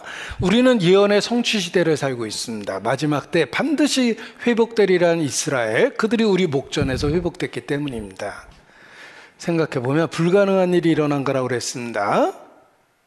2600년 전에 망한 나라가 우리 시대에 돌아왔고, 죽은 언어가 되살아났고, 황무하던 땅이 옥토가 됐고, 그리고 꿈에 그리던 예루살렘을 그들이 되찾았다는 겁니다. 2018년 빌리그람 목사님이 돌아가셨습니다. 빌리그람 목사님의 유명한 설교 중에 이런 설교가 있습니다. 한 손에 성경을 들고 또 한 손에 조간신문을 들라. 이 조간신문에 나타난 사건 사고가 성경에 예언되어 있다는 거예요. 이스라엘 그들의 역사가 그렇습니다. 한 손에 성경을 들고 또 한 손에 조간신문을 들어보십시오. 내가 장래사를 구하며 후래사를 진술하리라. 어느 날 이 일들이 너희 눈앞에 이루어질 것이라. 너희가 나의 신됨을 깨달아 알리라. 내가 이 일이 이루어지기 전에 너에게 미리 말한 것은 이 일이 이루어질 때 너희로 믿게 하기 위해서라. 예언 성취입니다. 이게 신의 예언이라는 진정성은 그 일이 있기 오래전에 이야기돼야 되고 그 내용이 구체적이어야 된다라는 절대적인 조건이 있습니다. 신의 예언의 진정성이 될 수 있는 조건이라고 학자들이 하는 말이에요. 성경이 그렇습니다. 수천 년 전에 너무나 구체적으로 예언하고 있다는 겁니다. 따라서 사실을 받아들이려는 마음만 있으면 안 믿을 수가 없어요. 조는 사람 빼고. 이게 중요한 겁니다. 잘 들으면 믿을 수밖에 없는 충분한 이유가 있다는 겁니다. 너희는 나의 증인이라. 이스라엘 뒤에 하나님 계십니다. 자, 그렇다면 미래와 관련한 이스라엘 역사 키워드는 무엇일까? 앞으로 이스라엘이 어떻게 될까? 전쟁입니다. 역사가 끝나는 전쟁이 바로 이스라엘에 있다라고 성경은 말합니다. 마지막 전쟁이 바로 중동에서 일어납니다. 지금 학자들은 이 시대에 세계적인 전쟁이 일어날 수 있는 지역은 두 군데라고 그럽니다. 가장 민감한 중동 또는 대한민국이라고 그래요. 왜냐하면 대한민국은 가장 호전적인 나라와 대치 상태에 있는 나라예요. 여러분, 북한의 상황은 비정상적이잖아요. 20세기에 그런 나라가 존재한다는 게 신기하지 않으세요? 잘 생각해 보면 20세기에 어떻게 저런 나라가 존재합니까? 완전히 폐쇄화되어 있고 인권이 없는 나라잖아요. 학자들은 세계적인 전쟁에 휘말릴 수 있는 지역은 중동 아니면 대한민국이라고 이렇게 이야기합니다. 그런데 성경을 보면 마지막 전쟁은 중동에서 납니다. 대한민국 입장에서는 할렐루야죠. 우리나라가 국지적인 전쟁은 할지 몰라도 세계적인 전쟁에 휘말리진 않는다는 거예요. 할렐루야. 마지막 전쟁은 중동에서 납니다. 그게 아마겟돈이에요. 아마겟돈이 종말의 전쟁입니다. 어떤 분은 아마겟돈 때문에 전쟁이 나나 보다 그러는데 그게 아니고 아마겟돈이 히브리어거든요. 거기가 구약 성경의 에스드라 엘론이라고 그래요. 그리고 지금 지도를 놓고 보면 이스라엘 평야라고 그러는 데가 그 옛날 격전지입니다. 거기서 마지막 전쟁이 일어나는데 놀랍게도 2500년 전에 너무나 구체적으로 예언하셨습니다. 보십시오. 세상 중앙에 있는 내 백성 이스라엘입니다. 그것도 신기해요. 성경이 기록될 때 세상 중앙이 어딘지 어떻게 알았을까? 근데 지금 지도를 놓고 보면 이스라엘이 정말 지중해 한복판에 있습니다. 세상 중앙에 가는 내 백성을 고토 극한 북방에서 쳐들어온 데입니다. 이스라엘의 가장 북쪽에 있는 나라가 러시아예요. 고토 극한 북방. 러시아 북쪽으로는 나라가 없어요. 북극해라는 바다밖에 없어요. 따라서 지정학적으로 러시아인데 성경에 곡과 마곡의 나라라고 예언하셨어요. 곡과 마곡이 영어 발음하고 똑같습니다. 이렇게 씁니다. 마곡. 곡과 마곡이 도대체 어딜까? 지금의 러시아예요. 우리나라 태백산맥 있죠? 미국의 로키 산맥 있죠? 러시아의 코카서스라는 산맥이 있는데 코카서스가 곡의 요새, 곡의 부리 이런 뜻이에요. 지금도 그 이름 속에 곡과 마곡이라는 이름이 들어있습니다. 그런데 이 러시아가 소비에트 유니언이라고 그랬습니다. 유니언이라는 말이 무슨 뜻이냐면 연방, 여러 민족이 합쳐져 있는 나라예요. 그런데 그 소련이 붕괴됐죠. 성경은 그 마지막 때에 쳐들어오는 나라의 이름을 이렇게 이야기합니다. 로스, 메색, 두발. 그런데 놀라운 건 로스는 러시아의 어원이며 메색은 모스코우의 어원이고 두발은 두볼스크의 어원이에요. 지정학적으로 러시아, 언어학적으로 러시아. 하나님이 정확하게 알려주신 거예요. 구체적으로. 러시아가 대장이 돼서 이스라엘 쳐들어옵니다. 제가 첫날 이스라엘이 2005년도 석유가 발견됐는데 기반시설을 만들어서 2019년 드디어 석유가 다 정제돼서 나오기 시작했다고 그랬죠. 그 많은 석유를 팔아먹을 때는 유럽밖에 없는데 유럽에 그동안에 천연가스를 팔아먹던 게 러시아예요. 러시아는 최고의 시장을 빼앗기게 생긴 겁니다. 절대 가만히 있을 수가 없어요. 학자들은 러시아에게 필요한 건 전쟁이다. 뭐 핑계는 되겠지만 어떤 핑계를 댈지는 모르겠지만 러시아는 전쟁이라는 선택을 할 수밖에 없다. 이렇게 얘기합니다. 성경에 예언돼 있어요. 러시아가 대장이 돼서 이스라엘의 전쟁을 일으키는데 5나라를 데리고 쳐들어온답니다. 그 5나라가 예언돼 있는데 바사, 구스, 붓, 고멜, 도갈마 족속이라고 써 있습니다. 놀랍게도 바사는 영어식으로 읽으면 페르시아, 1935년도 이란으로 개칭한 거예요. 지금의 이란. 구스는 영어식으로 이디오피아, 붓은 영어식으로 리비아입니다. 다 회교 국가예요. 5개의 회교 국가를 데리고 러시아가 이스라엘의 전쟁을 일으킵니다. 그 예언이 2500년 전에 에스겔 선지자를 통해서 예언하셨다는 거예요. 여러분 2500년 전 성경입니다. 에스겔 38장입니다. 로스, 메색, 두바랑, 고가 5절에 보면 5나라가 써 있어요. 그들과 함께 한바 방패와 투르 갖춘 바사와 구스와 붓과 고멜과 그 모든 때와 극한 북방의 도갈마 족속과 5나라를 데리고 쳐들어오는데 이스라엘에 쳐들어온답니다. 마지막 때 세상 중앙에 가는 내 백성을 치고자 할 것이다. 누가 전쟁에 이기는지도 성경에 써 있습니다. 제가 안 알려드립니다. 나중에 직접 에스겔 38장을 읽어보세요. 누가 이기는지도 써 있어요. 제가 러시아에 이렇게 전도하러 다녔는데 그때 그 러시아는 그 군인 출신들이 많습니다. 그 국가 특성이 그래요. 그래서 군인 출신한테 전도했더니 어떤 분이 제가 군대에 있을 때 한반도 담당인데 제가 예수 안 믿었으면 목사님 계시는 나라에 미사일도 쐈을 거라고 이렇게 얘기했던 분도 있어요. 그런데 그 러시아 분들에게 이 성경을 가르쳐 주면 자기 나라라는 거라고 인정합니다. 이거 틀림없이 러시아라는 거예요. 그런데 제가 그분들한테 차마 이스라엘 산에 엎드러진다는 얘기는 할 수가 없었어요. 그래서 전쟁에 누가 이기냐고 물어보면 집에 가서 읽어보세요. 이렇게 대답을 했습니다. 차마 얘기할 수가 없더라고요. 당신 나라가 이스라엘에 쳐들어왔다가 망합니다. 이렇게 어떻게 얘기합니까? 러시아가 이스라엘 쳐들어왔다 망한다고 돼 있어요. 성경 예언 공부하는 사람들은 이 에스겔 38장을 꼭 공부합니다. 우리나라 옛날 그 다큐멘터리를 이렇게 TV에서 연속적으로 방영해 줬는데 Extreme Mystery라는 프로그램이 있었어요. Extreme Mystery. 정말 신기한 일을 다루는 겁니다. 초자연적인 것을. 그런데 그 방송 프로그램에 에스겔 38장을 다뤘어요. 너무 신기하니까. 그 방송 내용을 보여드리겠습니다. Extreme Mystery 내용입니다. 에스겔 예언자는 마지막 날에 고기 이끄는 많은 군대가 북방에서 나타날 것이라고 경고했습니다. 대부분의 학자들은 이 침략군이 러시아가 이끄는 연합군이라는데 의견을 같이 하고 있습니다. 고대 메색은 오늘날의 모스크바를 이루고 고대의 두발은 오늘날의 토볼스크를 말합니다.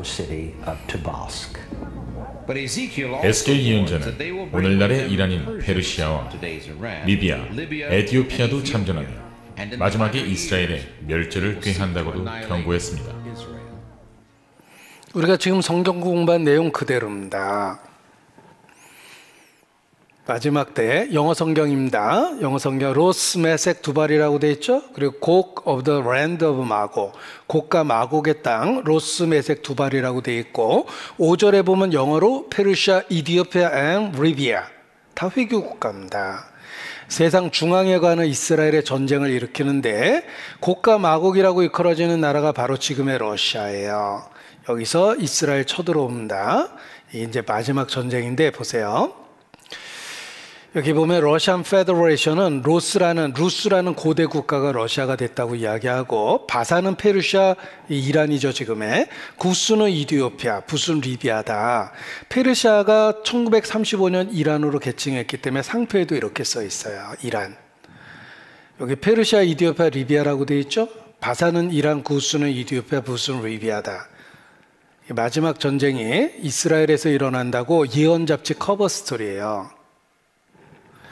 이 기사 내용에 보면 곡과 마곡이 이스라엘에 쳐들어오는데 제가 기사 내용을 확대해 봤습니다. This attack, 이 공격은 이슬람 국가, 많은 이슬람 국가와 러시아로 알려진 지역이 전쟁의 주역이 된다. 이렇게 돼 있죠.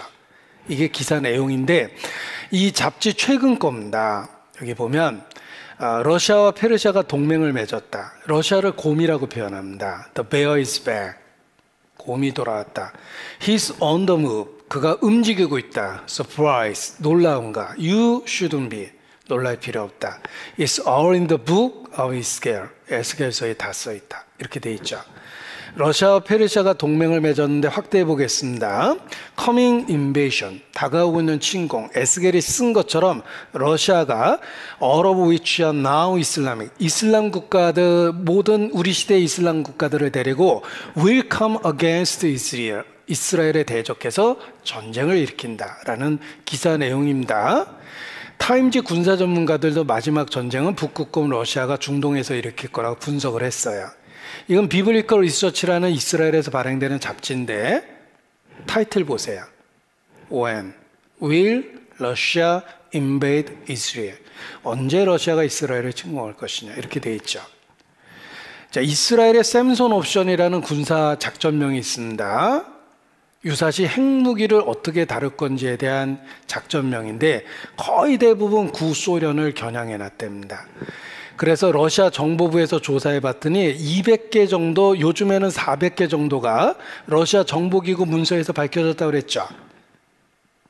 러시아 본토를 향해서 겨냥해 놨대요. 그게 샘손스 옵션이라는 군대의 작전명이에요. 러시아 정보부에서도 분석해냈어요. 쟤들이 왜 우리한테 배치했을까? 에스겔 38장 보고서에도 나옵니다. 이스라엘의 핵무기가 400개 이상 있습니다. 김정은은 몇 개 안 갖고 있는데 정말 위험한 건 이스라엘이에요.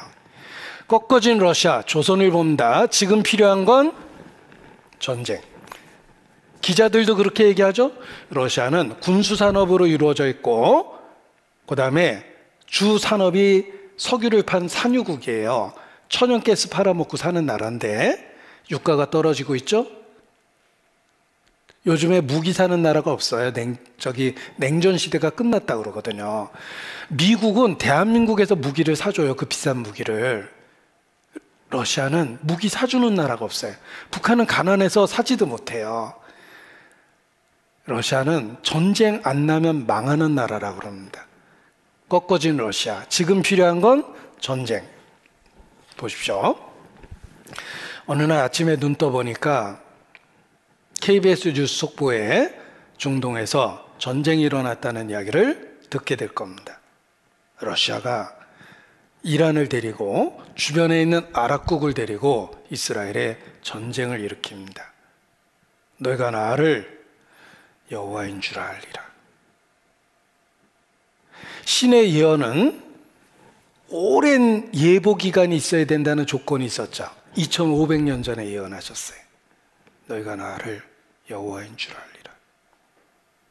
우리는 예언의 성취 시대를 살고 있다는 거 기억하셔야 됩니다. 여러분 성경의 예언을 다 분석하면 성경의 3분의 1이 예언이라고 그러는데 여기 정확하게 분석한 그 데이터가 있습니다. 성경의 예언을 분석해 보면 성경의 예언의 숫자가 제가 보여드릴게요. 1817개가 있다 그래요.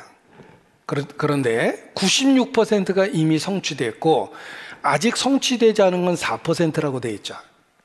예수님의 재림과 관련한 나머지 4%가 성취되지 않은 것인데 이미 성취된 96%의 예언은 남아있는 예언에 대한 보증이 되는 겁니다. 성경의 예언은 반드시 이루어질 거예요. 왜냐하면 이미 96%가 성취됐기 때문에 그렇습니다. 따라서 성경을 확률로 계산하는 방법이 있습니다. 성경이 사실의 가능성을 수학적 확률로 계산할 수 있을까? 할 수 있습니다. 1800 몇 개 예언을 갖고 수학적 확률을 계산하는 거예요. 성경이 사실의 가능성을 확률로 계산하면 기억하십시오. 100%입니다. 한 번도 틀린 적이 없어요. 내일은 해가 동쪽에서 뜰 확률이 100%예요. 왜? 인류 역사 속에서 한 번도 서쪽에서 뜬 적이 없습니다. 하나님은 자연의 법칙을 지킵니다. 하나님은 자신의 말씀을 지키십니다. 성경의 사실성을 확률로 계산하면 100%예요. 그 성경의 모든 예언 중에 여러분에게 개인적으로 가장 중요한 예언이 있습니다. 히브리서 9장 27절이에요.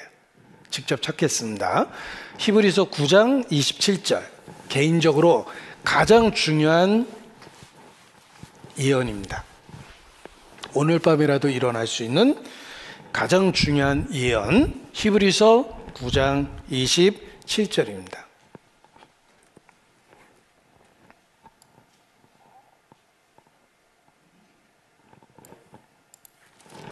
히브리서 9장 27절 같이 읽겠습니다.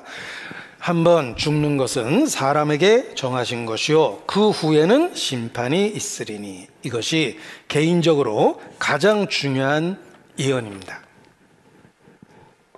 보십시오. 한번 죽는 것은 사람에게 정하신 것이요 그 후에는 심판이 있습니다. 세상에서 가장 정확한 예언은 바로 당신의 죽음입니다. 당신은 반드시 죽습니다. 한 번 죽는 것은 사람에게 정하신 것입니다. 그런데 우리가 교만할 수 없는 이유는 그 죽음이 오늘 밤일 수도 있다는 거예요. 자기 심장을 스스로 뛰게 하는 사람 없다라고 말씀드렸는데 오늘 밤이 여러분의 마지막 밤이 될 수 있습니다. 여러분 시계추를 생각해 보십시오. 시계추가 이렇게 운동을 합니다. 좌우로 움직이고 있죠. 이 시계추를 억지로 딱 세우면은 절대 저절로 다시 움직이는 법은 없어요. 이걸 다시 움직이도록 이렇게 운동을 줘야지만, 힘을 줘야지만 움직이기 시작합니다. 딱 억지로 세우면은 저절로 움직이는 법은 없어요. 우리 심장이 그와 같습니다. 잘 뛰고 있는 것처럼 보이죠? 어떤 이유에 의해서 한번 쓰면 저절로 다시 뛰는 법은 없다라는 거예요. 그래서 우리가 그런 응급사태에 누가 그런 일이 있으면은 심폐소생하라고 학교에서 교육도 하고 그러는 겁니다. 자기 심장을 스스로 뛰게 할 수 없다는 이유는, 그런 말은 생명이 하나님께 있다는 뜻인데 오늘 밤이 우리들의 마지막 밤일 수도 있다는 겁니다. 한 번 죽는 것은 사람에게 정하신 것입니다. 교만할 수 없는 이유는 그 죽음이 오늘 밤 우리들의 이야기가 될 수도 있다는 것입니다. 그런데 죽으면 끝이 아닙니다. 그 후에 심판이 있습니다. 전도서 제일 마지막 말씀인데 일의 결국을 다 들었으니 하나님을 경외하고 그 명령을 지킬지어다. 이것이 사람의 본분이니라. 하나님은 모든 행위와 모든 은밀한 일을 선악간에 심판하시리라. 죽음을 건너가면 심판이 있습니다. 무서운 건 모든 행위와 모든 은밀한 일입니다. 모든, 하나도 예외가 없습니다. 우리의 삶에 관한 모든 기록이 다 드러납니다. 내가 장편 소설을 진짜 어렵게 다 읽었어요. 첫 페이지부터 다시 볼 수 있죠. 중요한 페이지 밑줄 긋고 볼 수 있습니다. 어느 날 내 인생이 장편 소설처럼 끝이 나면 하나님은 첫 페이지부터 다시 펼칩니다. 어떤 페이지는 있어서는 안 되는 일을 했던 그런 시절이 있었어요. 내 인생에. 찢어버리고 싶은 그런 페이지가 많을 거예요. 그러나 모든 감추인 것 중에 드러나지 않을 것이 없다. 내 하나님 만나기를 내가 예비할 것이니라. 내가 잠잠하였더니 내가 나를 너와 같은 줄 생각하였도다. 그러나 내가 너를 책망하여 내 죄를 내 목전에 차례대로 베풀리라. 내 죄가 정녕 너를 찾아낼 줄 알라. 말씀하셨습니다. 하나님은 모든 은밀한 일을 선악간에 심판하십니다. 어떤 일은 너무 부끄러워서 그런 일이 알려진다면 차라리 죽어버리고 싶은 그런 일도 우리 인생 속에 많습니다. 그러나 결국은 하나님 앞에 다 나타나게 돼 있습니다. 왜 죽음이 끔찍한 공포감을 만들어냅니까? 죽음이 결코 끝이 아니기 때문에 그래요. 제가 직접 확인해 봤습니다. 자살을 시도했다가 살아난 사람들에 대한 통계가 있더라고요. 자살을 시도했다가 살아난 사람 85%가 살아난 걸 엄청 기뻐합니다. 왜냐하면 상상할 수도 없는 공포감에 휩싸였답니다. 빌딩에서 뛰어내렸는데 2초도 안 되는 그 짧은 시간 안에 엄청난 표현할 수 없는 공포감에 사로잡혔대요. 약을 먹고 죽으려고 생각했는데 목구멍으로 들어가자마자 죽음이 현실이 됐죠. 자기 손과 발로 기어서 응급실까지 온 사람이 있어요. 왜냐하면 죽음이 현실이 되는 순간 상상할 수도 없는 공포감이 찾아오기 시작했기 때문입니다. 죽으면 끝이 아니라는 거예요. 우리 속에 있는 영혼이 떤다. 제가 천둥 번개만 쳐도 사람이 소스라치게 놀란다고 그랬죠. 인간은 절대 강하지 않아요. 내가 어른으로 태어난 게 아닙니다. 핏덩어리 아이로 태어났는데 그게 원래 내 모습이에요. 인간은 절대 강하지 않습니다. 죽음을 건너가면 시간과 공간이 사라지면서 내가 평생 지은 죄를 하나님 앞에 가지고 딱 쓰는 거예요. 여러분, 하나님은 시간과 공간이 없다라는 이야기합니다. 어려운 말로 무소부지하다라고 그러죠. 하나님이 자기를 소개할 때 나는 아브라함의 하나님이요 이삭의 하나님이요 야곱의 하나님이라. 하나님 앞에는 모든 자가 살았느니라. 이렇게 말씀하십니다. 그게 무슨 뜻이냐면 하나님은 시간이 없다는 뜻이에요. 하나님은 아브라함의 하나님이었었다가 아니에요. 지금도 아브라함은 하나님 앞에 있는 거예요. 시간이 없거든요. 그래서 하나님을 나는 스스로 있는 자라고 얘기할 때 그걸 영어로 번역하면 I am who I am 이렇게 번역해요. 번역이 안 되죠. 나는 그냥 현재형이다 이런 뜻이에요. 하나님은 시간이 없어요. 우리는 시간과 물질 속에 있는 거예요. 공간 속에. 태초에 하나님이 천지를 창조하시니라는 말씀은 시간과 공간과 물질을 만들었다는 뜻이며 죽음을 건너가면 시간이 없어지는 거예요. 무슨 뜻입니까? 여러분이 20년 전에 도둑질했으면 지금도 하나님 앞에서 도둑질하고 있는 거예요. 하나님은 시간이 없다고 그랬죠. 여러분이 20년 전에 간음했으면 아직도 간음하고 있는 거예요. 내 죄가 정녕 너를 찾아낼 줄 알라. 그래서 죽음이 그렇게 공포스러운 겁니다. 모든 죄에 대한 기억을 한 번에 갖고 하나님 앞에 서야 되기 때문에 그렇습니다. 제가 부끄러운 얘기지만 저는 부모님 다 돌아가셨는데 제가 우리 아버지 양복 주머니에 손 넣고 돈을 훔쳐간 기억이 있어요. 제 기억에. 제 생각에 중학교 때고 2번인지 3번인지 이제 저도 헷갈리는데 2번 이상인 건 확실합니다. 제가 아버지 양복 주머니에 손을 넣고 아버지 돈을 훔친 기억이 있는데 제가 26살 때 첫 직장에 나와서 경제적으로 독립했고 그때부터 부모한테 손 벌 일이 없어졌어요. 그때부터 부모로부터 제가 경제적 독립을 했습니다. 그런데 제가 사회에 나와서 살다 보니까 가끔 아버지 그 양복 주머니에 손 집어넣었던 생각이 자꾸 나는 거예요. 그래서 제가 괴로울 때마다, 그 생각이 떠오를 때마다 제 딴에는 속죄하는 의미로 아버지 옷에 주머니에 돈을 넣어드렸어요. 생각이 날 때마다. 어느 날 아버지가 눈치채셨습니다. 자꾸 돈이 들어와 있거든요.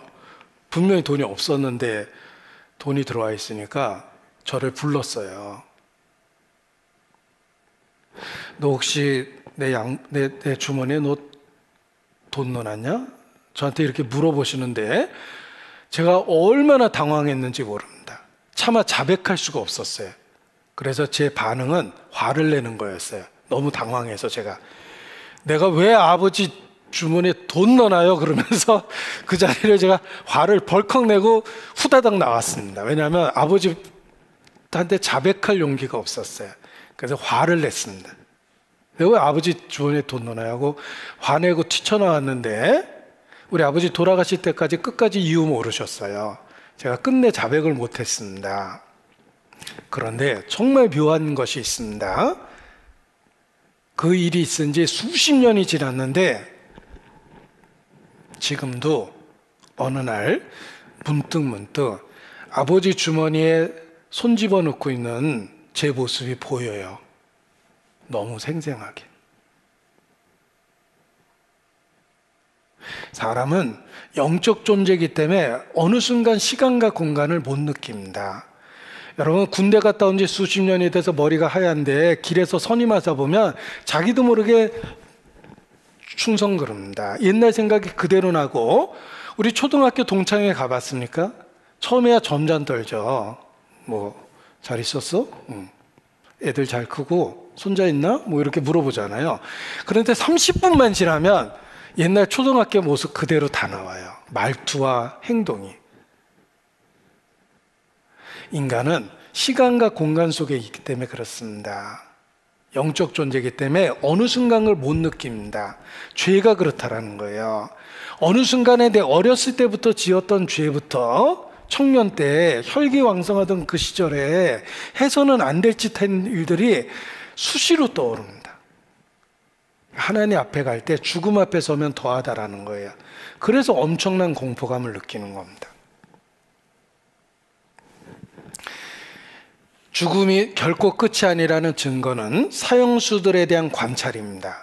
그들은 결코 마지막 삶을 이곳에서 보내는 게 아니에요. 엄청난 공포 속에 죽어갑니다. 다른 사람 죽일 때 눈 하나 깜짝 안 했던 살인마들이 자기 죽음 앞에서는 어린아이처럼 떨다 죽습니다.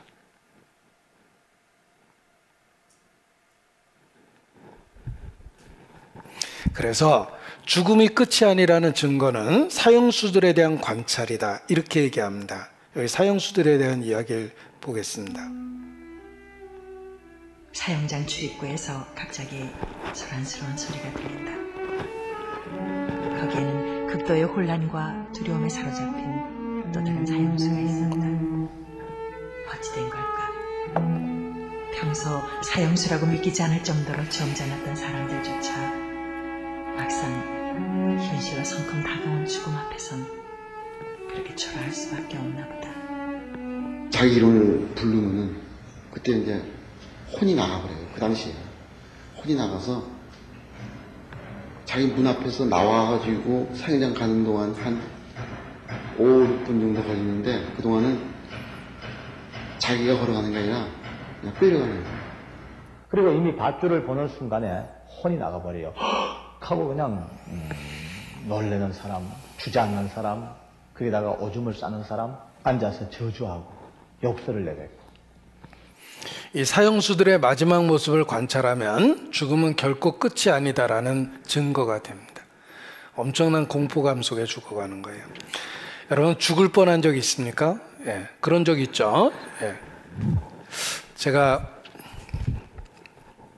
그 신월동 결혼하고 얼마 안 됐을 때 신월동 다세대 주택 잔뜩 있는 곳에서 살았습니다. 그 도둑이 많이 들더라고요. 예.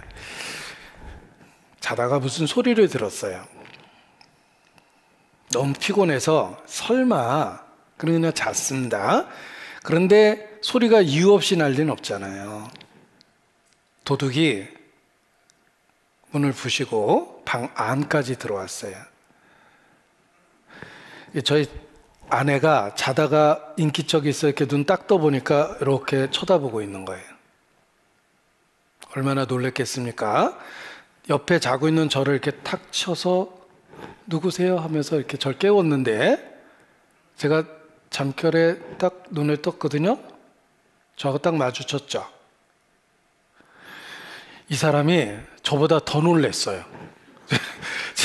제가 눈을 딱 또 이렇게 일어나니까 이 사람이 저보다 더 놀랬어요.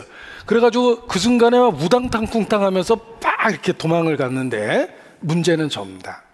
제가 자다가 눈 딱 떴는데 갑자기 눈앞에서 탁 이 사람이 튀었잖아요. 진짜로 머리털부터 발끝까지 털이라는 털은 다 선 것 같아요. 엄청 당황하고 놀래고 긴장했는데 잔털까지 다 쓴 것 같은 느낌을 받았어요. 잠이 다시는 안 왔어요. 제가 그날 이후 얼마나 놀랬던지 제 인생에 원칙을 하나 세웠어요. 소리 나면 확인한다. 이런 원칙을 세웠습니다. 근데 한번 된통 당했잖아요.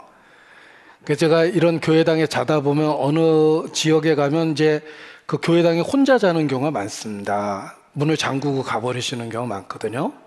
그럼 그 건물 안에 저 혼자 있죠. 이게 낮에 햇빛에 뜨거워지고 밤에 기온이 떨어지면 건물에서 소리가 나요. 자다 보면 별 희한한 소리가 탁 납니다. 그러면 이 건물 안에 나 혼자 있다고 생각하면 제가 원칙을 세웠다고 그랬죠. 소리 나면 확인한다. 그래서 순찰을 돕니다. 제가 반드시 확인을 해보기 위해서. 왜냐하면 한 번 된통 당했거든요. 제 인생의 철칙이 됐어요. 소리는 이유 없이 나는 게 아니기 때문에 확인한다라는 원칙이 있어요. 그래서 제가 지방에 여관 같은 데 가서 많이 잡는다. 전도하는 사람이기 때문에 얼마나 많이 돌아다니겠습니까? 그러면 여관방 그 문 앞에 하다못해 쓰레기통이라도 부비추랩이라도 잔뜩 갖다 설치해놔요. 들어오면서 치고 들어오라고. 한 번 당해봤기 때문에 그게 얼마나 놀랄 일인지 제가 잘 압니다.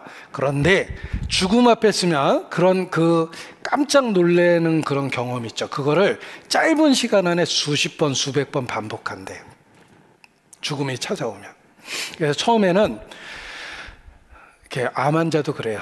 내가 통증이 막 시작되면 어느 순간 살 걸 포기해요. 너무 아프니까 포기하는 거예요. 그러면서 살아야 될 그 의지가 없어지는데 문제는 죽음이 현실이 되는 순간에 엄청난 공포감이 짧은 시간 안에 반복된다는 거예요.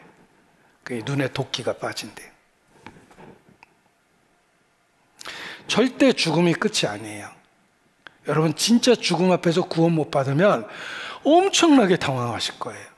하나님 앞에 선다라는 것 때문에 엄청난 공포감을 느끼면서 하나님 앞에 서야 되는 겁니다. 내 하나님 만나기를 내가 예비할 것이니라. 심판이 있습니다. 하나님이 분명하게 우리에게 알려주신 거예요. 죽음은 끝이 아닙니다. 우리말에 돌아가셨다, 별세하셨다, 타계하셨다라는 죽음에 대한 표현은 죽음이 끝이 아니라는 뜻을 갖고 있어요. 또 다른 세상이 있습니다. 나의 이 가죽 이것이 썩은 후에 내가 육체 밖에서 하나님을 보리라. 하나님 만나셔야 돼요. 한번 죽는 것은 사람에게 정하신 것이요 그 후에 심판이 있습니다. 하나님은 모든 행위와 모든 은밀한 일을 선악간에 심판하십니다.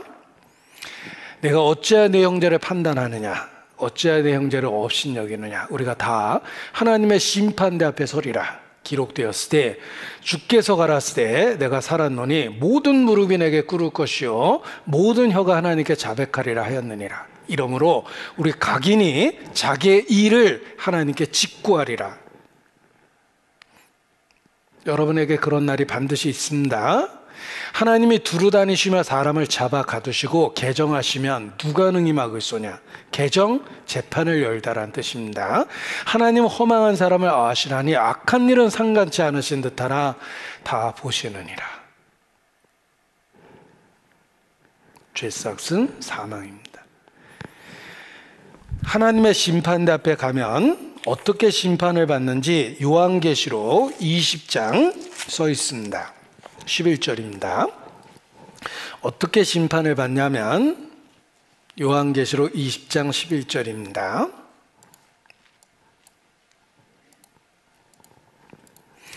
또 내가 크고 흰 보좌와 그 위에 앉으신 자를 보니 땅과 하늘이 그 앞에 피하여 간데없더라. 크고 흰 보좌, 기억하십시오. 이걸 백보자 심판이라고 그래요. 희다라는 말이 거룩이에요. 거룩한 하나님을 만나셔야 돼요. 까만색 보자기에 검정 숯이 굴러다니면 잘 안 보입니다. 까만 바탕이니까. 그러나 흰 보자기에 검은색 숯이 굴러다니는 흔적이 다 보입니다. 하나님의 보좌는 거룩하기 때문에 우리의 모든 더러운 것들이 다 드러나게 돼 있어요. 그게 심판대인데 책들이 펴 있다라고 돼 있죠. 책들에 기록된 대로 심판을 받는다. 우리의 삶 가운데 있었던 모든 일들은 하나님 앞에 그대로 재현됩니다. 여러분, 우리도 사진을 찍고 비디오를 찍어서 과거를 다시 보죠. 하나님이 우리 과거를 못 보여줄 것 같습니까? 내 죄가 정녕 너를 찾아낼 줄 알라. 경고하셨습니다. 15절에 보면 누구든지 생명책에 기록되지 못한 자는 불못에 던지오더라. 불못, 형벌의 세계예요. 성경에 지옥에 대한 이야기가 22번 나옵니다. 그 중에 14번을 예수님이 그 말씀을 하셨어요. 여러분, 예수님이 14번 거짓말했다고 생각하는 건 바보입니다. 누가 너희 중에 나를 죄로 책잡을 수 있겠느냐? 예수님은 육체를 갖고 이 땅에 오신 하나님이기 때문에 완전하신 분이에요. 그분이 14번이나 지옥에 대한 언급을 하셨어요. 눈물을 흘리면서 언급하셨습니다. 너희가 어찌하려고 그러하느냐? 형벌의 세계가 있습니다. 태양을 만든 하나님이 지옥 못 만드셨을 것 같습니까? 우주는 무중력입니다. 사람이 공중에 뜨죠. 성경의 지옥은 무저갱이에요. 무저갱이라는 말은 바닥이 없는 갱도라는 뜻인데 지면으로부터 결절하여 영원히 있는 곳입니다. 우주에 가면 무중력이기 때문에 사람이 지면으로부터 결절되어 있어요. 물을 부어도 땅에 떨어지지 않는 게 우주입니다. 그 무중력을 만든 하나님이 무저갱을 못 만드셨겠습니까? 형벌의 세계입니다. 지옥이 있다는 증거가 있습니다. 살다 보니 우리의 삶에 고통이 있습니다. 슬픔이 있습니다. 왜 하나님께서 인간에게 이런 걸 주십니까? 정말 아파보면 사람이 이렇게도 아프구나라는 걸 새삼 느낄 정도의 통증이 있어요. 여러분이 경험한 최고의 통증은 무엇입니까?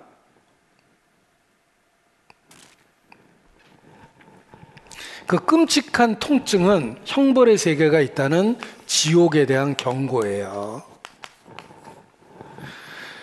이 세상에 슬픔이 있죠. 제일 큰 슬픔은 사별입니다. 남편이 출근했는데 사고로 돌아가셨어요. 남편이 돌아가셨다는 연락을 받는 젊은 임신한 아내를 생각해 보세요.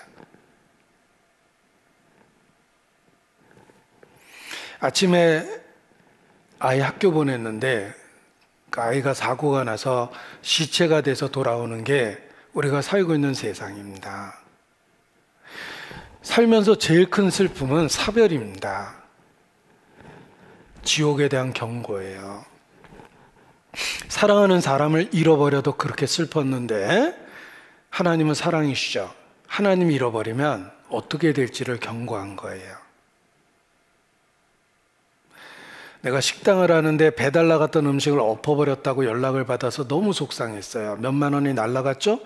근데 그 다음날 식당에 불이 나서 식당을 잃어버리면 음식 엎어놓은 거하고는 비교가 안 됩니다. 이 세상에 있는 사랑하는 사람을 잃어버려도 고통스러운데 하나님은 사랑의 원천이거든요. 하나님을 잃어버리면 다 잃어버린 거예요. 제가 기사 읽다가 정말 슬픈 기사는 사랑을 받아야 될 아이가 부모로부터 학대당하는 기사를 보면 제일 마음에 슬퍼요. 사랑하는 사람한테 버림받는다라는 게 어떤 고통과 슬픔인지 여러분 잘 아시잖아요. 지옥이 그런 것이에요. 하나님으로부터 그냥 분리되는 거예요. 하나님으로부터 잊혀지는 것입니다. 그게 얼마나 고통스럽고 슬픈지를 인생 7, 80의 고통과 슬픔을 통해서 경험하게 하신 거예요. 우리가 살고 있는 세상의 고통과 슬픔은 죄 때문에 주신 겁니다. 죽음을 건너가면 모든 죄에 대한 심판을 받습니다. 따라서 현재 겪은 고통의 수만 배가 증폭되는 거고, 우리가 겪었던 모든 슬픔의 수만 배가 증폭되는 게 형벌의 세계, 지옥입니다.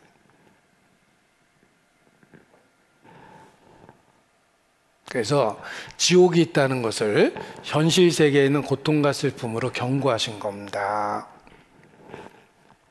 이 세상에선 아프지만 항상 아픈 건 아니에요. 아픈 데가 있죠. 아픈 곳이 있고 항상 아픈 건 아니에요. 그래서 통증 속에서도 그냥 산다. 이 세상을 살다 보면 슬픈 일이 많지만 항상 슬픈 건 아니에요. 슬펐을 때가 있어요. 왜냐하면 이 세상은 하나님의 자비가 있기 때문에 형벌에 대한 것이 억제되어 있는 거예요. 그러나 죽음을 건너가면 더 이상 하나님의 자비는 없습니다. 세세토록 슬피 울며 쉬지 못하고 이를 갈미 있으리라. 이것이 형벌의 세계예요. 따라서 내가 겪었던 모든 고통과 슬픔 지긋지긋하잖아요. 어떻게 신이 이런 세계를 방치했을까? 왜 이런 세계를 그냥 보고만 있는 걸까? 형벌의 세계가 있다는 걸 끊임없이 경고하신 겁니다. 왜 인생이 이렇게 고통스러울까? 하나님 없이 사는 세상이 정상이 아니라는 걸 보여주는 거예요. 우리는 하나님을 믿어야 될 충분한 이유를 고통과 슬픔과 사건과 사고 속에서 보는 거예요. 하나님 없이 여러분이 얼마나 더 버틸 것 같아요?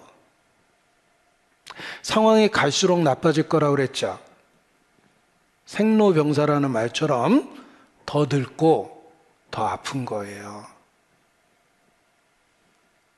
하나님 없이 살면 우리가 경험했던 모든 끔찍한 일이 수만 배로 증폭되는 형벌의 세계에 가게 됩니다. 그래서 이 고통과 슬픔을 통해서 이 모든 이유가 죄 때문이라는 걸 알라는 뜻이에요. 그 죄를 해결하고 살아야 되는 겁니다. 형벌의 세계가 있습니다. 내가 그인 줄 깨닫지 못하면 너희 죄 가운데서 죽으리라. 예수님 말씀이에요. 차라리 태어나지 않은 것이 제게는 좋을 뻔했느니라 말씀하십니다. 형벌의 세계가 있습니다. 이 지옥에 가는 명세가 있는데 대표적인 종류 8종류를 언급하셨습니다. 요한계시록 21장 8절입니다. 보세요. 지옥 가는 명세 8종류가 있습니다. 요한계시록 21장 8절입니다. 그러나 두려워하는 자들과 믿지 아니하는 자들과 흉악한 자들과 살인자들과 행음자들과 술객들과 우상숭배자들과 모든 거짓말하는 자들은 불과 유황으로 타는 못에 참여하리니 이것이 둘째 사망이라. 두려워하는 자들, 하나님 계시는 건 알겠지만 구원을 못 받으면 끝까지 두려움이 마음에서 없어지지 않습니다. 두려움에는 형벌이 있다 경고하셨습니다. 믿지 아니하는 자들, 하나님이 주신 걸 누리고 살면서 하나님의 존재조차도 부정했다면 얼마나 큰 죄가 됩니까?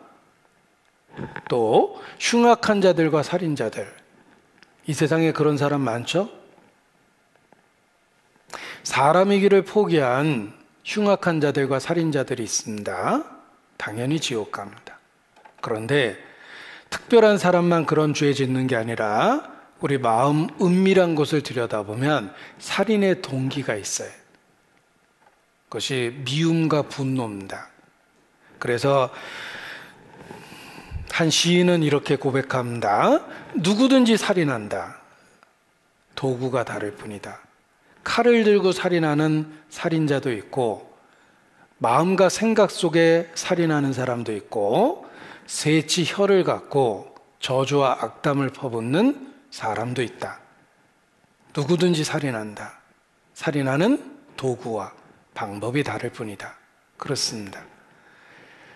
여러분의 은밀한 마음 한복판에서 살해당한 사람은 얼마나 많습니까? 요즘엔 또 악성 댓글이라는 거 있죠. 보이지 않는다 해서 별 험악한 말을 다 합니다. 말로 살인하는 거예요. 실제로 사람은 99가지 칭찬 듣다가 한 가지 악성 댓글을 보면 그것만 기억에 나요. 그래서 고통받고 자살하는 사람 많습니다. 자꾸 그게 떠올라서 못 사는 거예요.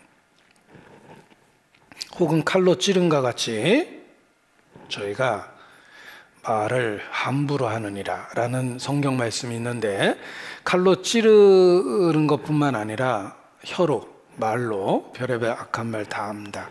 지옥 간다고 말씀하셨습니다. 살인죄 다음으로 큰 죄가 성적인 죄입니다. 그래서 살인하지 말라라는 십계명 그 전에 다음에 간음하지 말라라는 계명이 있는 겁니다. 모든 사람은 혼인을 귀히 여기고 그 침소를 더럽히지 않게 하라. 음행하는 자들과 간음하는 자들을 주께서 친히 심판하시리라. 히브리서 13장 4절 말씀입니다. 여러분, 성은 남자 여자에게 준 게 아닙니다. 성은, 성경을 보십시오. 성은 남편과 아내에게 준 거예요. 남자 여자에게 준 게 아닙니다. 인간이 타락하면 성을 남자 여자에게 주신 건 줄 알아요. 그래서 모든 이성을 성적 대상으로 생각합니다. 그것이 바로 소돔과 고모라예요. 그러나 성은 남편과 아내에게 준 거예요. 각각 타인으로 살았던 남이었는데 혼인의 관계를 통해서 한 몸이 된다고 그랬죠. 그 친근감을 하나님이 부부에게만 준 거예요.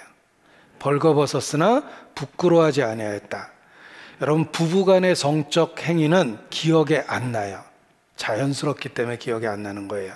그러나 불륜은 수십 년이 지나도 절대 기억에서 못 지웁니다. 큰 죄이기 때문에 그래요. 끔찍하지만 살인한 사람은 옛날 월남전에 다녀오신 분들 전쟁터에서 무슨 일이 있었는지 술 먹어도 얘기 안 합니다. 친구한테도 그런 얘기는 안 해요. 살인하면 평생 기억에서 못 지웁니다. 너무 큰 죄라서 그래요. 성적인 죄가 그렇습니다. 수십 년 전에 있었던 일인데도 기억에서 끝까지 안 지워져요. 유대인은 어려서부터 교육을 받습니다. 성적인 죄는 살인죄 다음으로 큰 죄다. 따라서 전통적으로 유대인은 창녀가 없어요. 아무리 생활이 어려워도 몸을 팔거나 웃음을 팔진 않아요. 그 이방 풍습이거든요. 성적인 죄가 큰 죄라는 거 아셔야 됩니다. 바울도 음행과 온갖 더러운 것은 너희 중에 그 이름이라도 부르지 마라. 이는 성도의 마땅한 바니라라고 경고했는데 에베소서 5장 3절 말씀입니다. 음행과 더러운 것과 온갖 음행과 더러운 것과 호색함, 이것이 성경에서 반복적으로 강조하는 죄 중에 하나예요. 제일 먼저 언급되는 음행, 더러운 것, 호색. 성적인 죄가 얼마나 치명적인지를 얘기하셨는데 바울이 음행이라고 했던 그 헬라어 단어가 포르네아입니다. 어디서 들어본 단어 같죠? 헬라어인데 포르노그라피의 어원입니다. 포르노는 매춘부란 뜻이고 그라피는 글자와 그림이에요. 바울 시대에도 있었기 때문에 너희 중에 그 이름이라도 언급하지 마라 라고 경고한 건데, 여러분 우리 시대 포르노가 가정에도 들어오고 텔레비전에도 나타나고 컴퓨터에도 나타나고 아이들 손에 들려있는 휴대폰에도 나타납니다. 딱 소돔과 고모라예요. 그래서 심판을 받게 되는 겁니다. 성적인 죄를 지옥 가는 죄라고 말씀하셨고, 술객과 우상숭배자, 생명 없는 것에 절하는 사람 있죠. 어떤 분은 3000번 절했다고 자랑하는데 하나님을 3000번 모독한 거예요. 3000배 했다고 자랑하죠. 하나님을 3000번 모독한 거예요. 생명 없는 것에 절을 했죠. 모든 거짓말하는 자들은 불과 유황으로 타는 못에 들어가리라. 자, 끔찍하지만 한 달에 한 번 살인한다. 1년이면 12번이죠. 연쇄살인범이에요. 한 달에 한 번 거짓말한다. 1년이면 12번이죠. 자기 나이를 곱해보세요. 그냥 거짓말장입니다. 인간은 환경이 주어지면 거짓말해요. 그런데 지옥 가는 명세에 모든 거짓말하는 자들 이렇게 써 있어요. 그리고 더욱더 심각한 문제가 있습니다.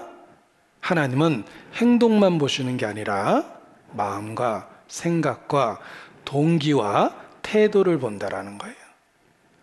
구세군의 창시자가 윌리엄 부스인데 어떻게 그렇게 변화된 삶을 살 수 있었을까? 환상 중에 천국 문 앞에 갔는데 거기에 기록된 책을 슬쩍 보고서 소스라치게 놀랬답니다. 인간의 마음, 생각, 태도, 동기까지 다 써 있더래요. 행동만 써 있는 게 아니라. 내가 이런 하나님을 만나야 된다고 생각하니까 자기 인생이 지극히 이기적인 거라는 걸 깨달았어요. 한 번도 남을 위해서 살아본 적이 없다는 걸 알았어요. 눈물로 통곡했고, 그가 환상을 경험한 이후에 구세군을 만들어서 불쌍한 사람을 위해서 살겠다고 결심한 거예요. 그 이유가 환상 중에 기록된 책을 본 거예요. 천국 앞에서. 우리의 마음과 생각과 동기까지 다 써 있더래요. 내가 행했던 선한 일도 동기를 살펴보니까 이기적인 동기가 가득했다는 거예요.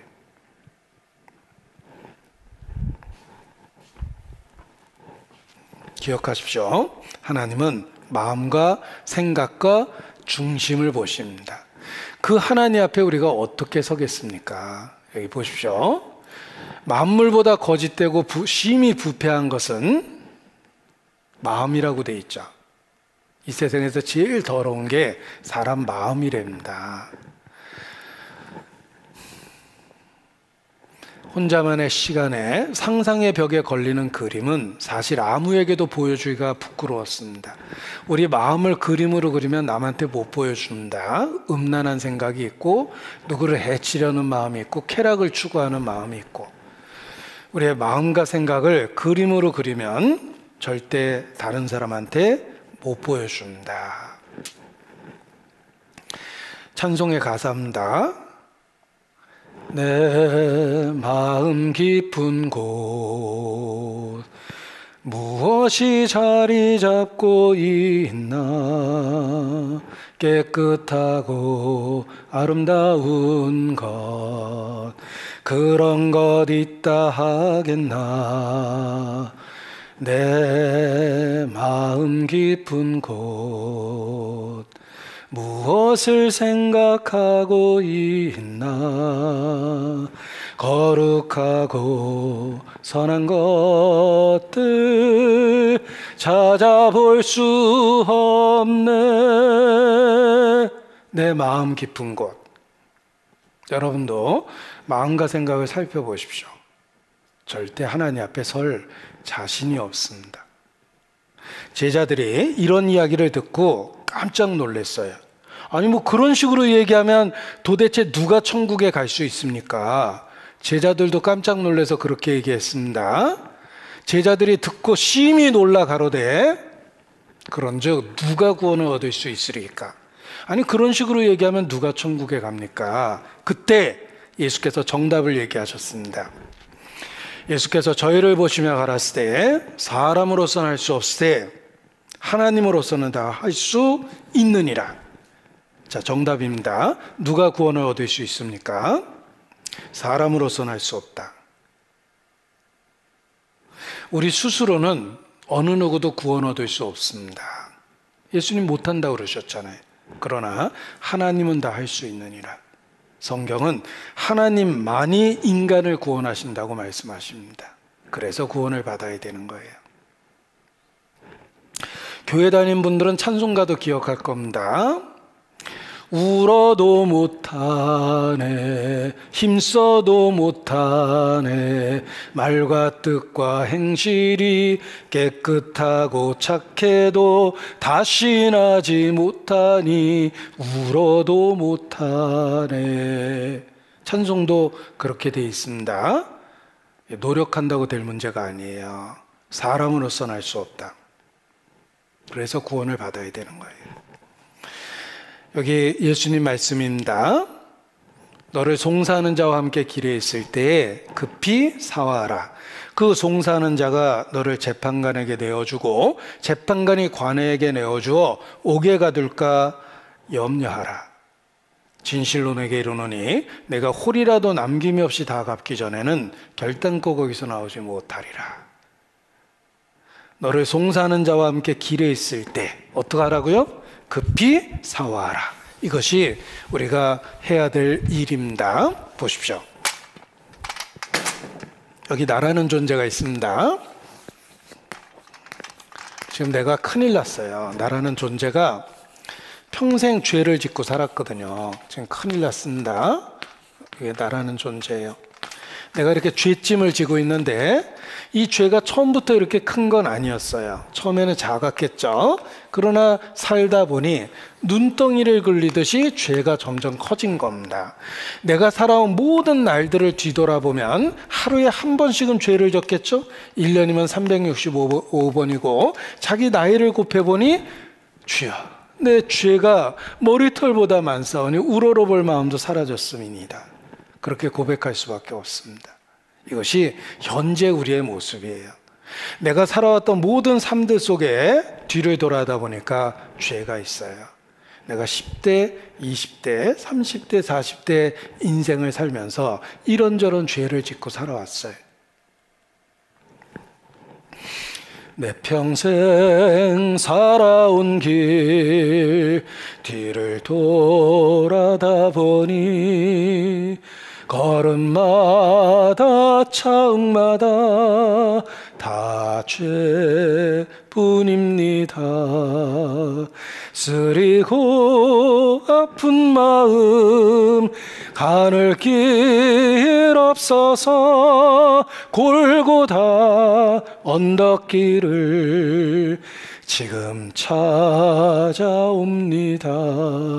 내 평생 살아온 길 뒤를 돌아다 보니 걸음마다 자국마다 다 죄뿐입니다. 여러분도 그렇게 고백할 수밖에 없습니다. 이게 나의 모습인데 그러한 나를 보세요.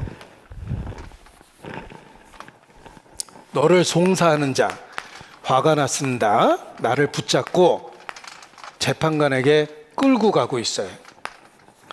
너를 송사하는 자와 함께 길에 있을 때, 이게 인생길입니다. 우리는 평생 죄책감을 갖고 끌려가죠. 그리고 죽음을 건너가면 재판을 받게 돼요. 재판을 받게 되면 어떻게 됩니까? 형벌의 세계 지옥에 가게 되는데 결단코 나오지 못하리라 경고하셨습니다. 길에 있을 때 급히 사화하라.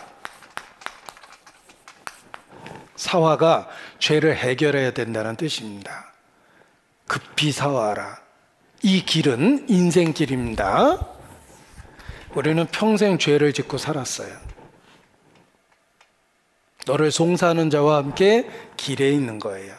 내가 해야 될 일은 죄를 해결해야 됩니다. 그런즉 누가 구원을 얻을 수 있으리까? 사람은 할 수 없으되 하나님은 다 할 수 있느니라. 하나님이 인간을 구원하십니다. 그것이 우리들의 마지막 소망이에요. 어떻게 인간을 구원하실까? 철학자 소크라테스도 신은 인간을 사랑한다. 대자연을 보라. 신의 자비로운 증거가 얼마나 많은가. 그런데 법을 지켜야 되는 신이 과연 인간을 어떻게 구원할까? 그 방법은 모르겠다라고 이야기했는데 그것이 철학자의 한계입니다. 성경은 어떻게 인간을 구원하시는지가 놀라울 정도로 말씀하십니다. 그걸 복음이라고 그러는 거예요.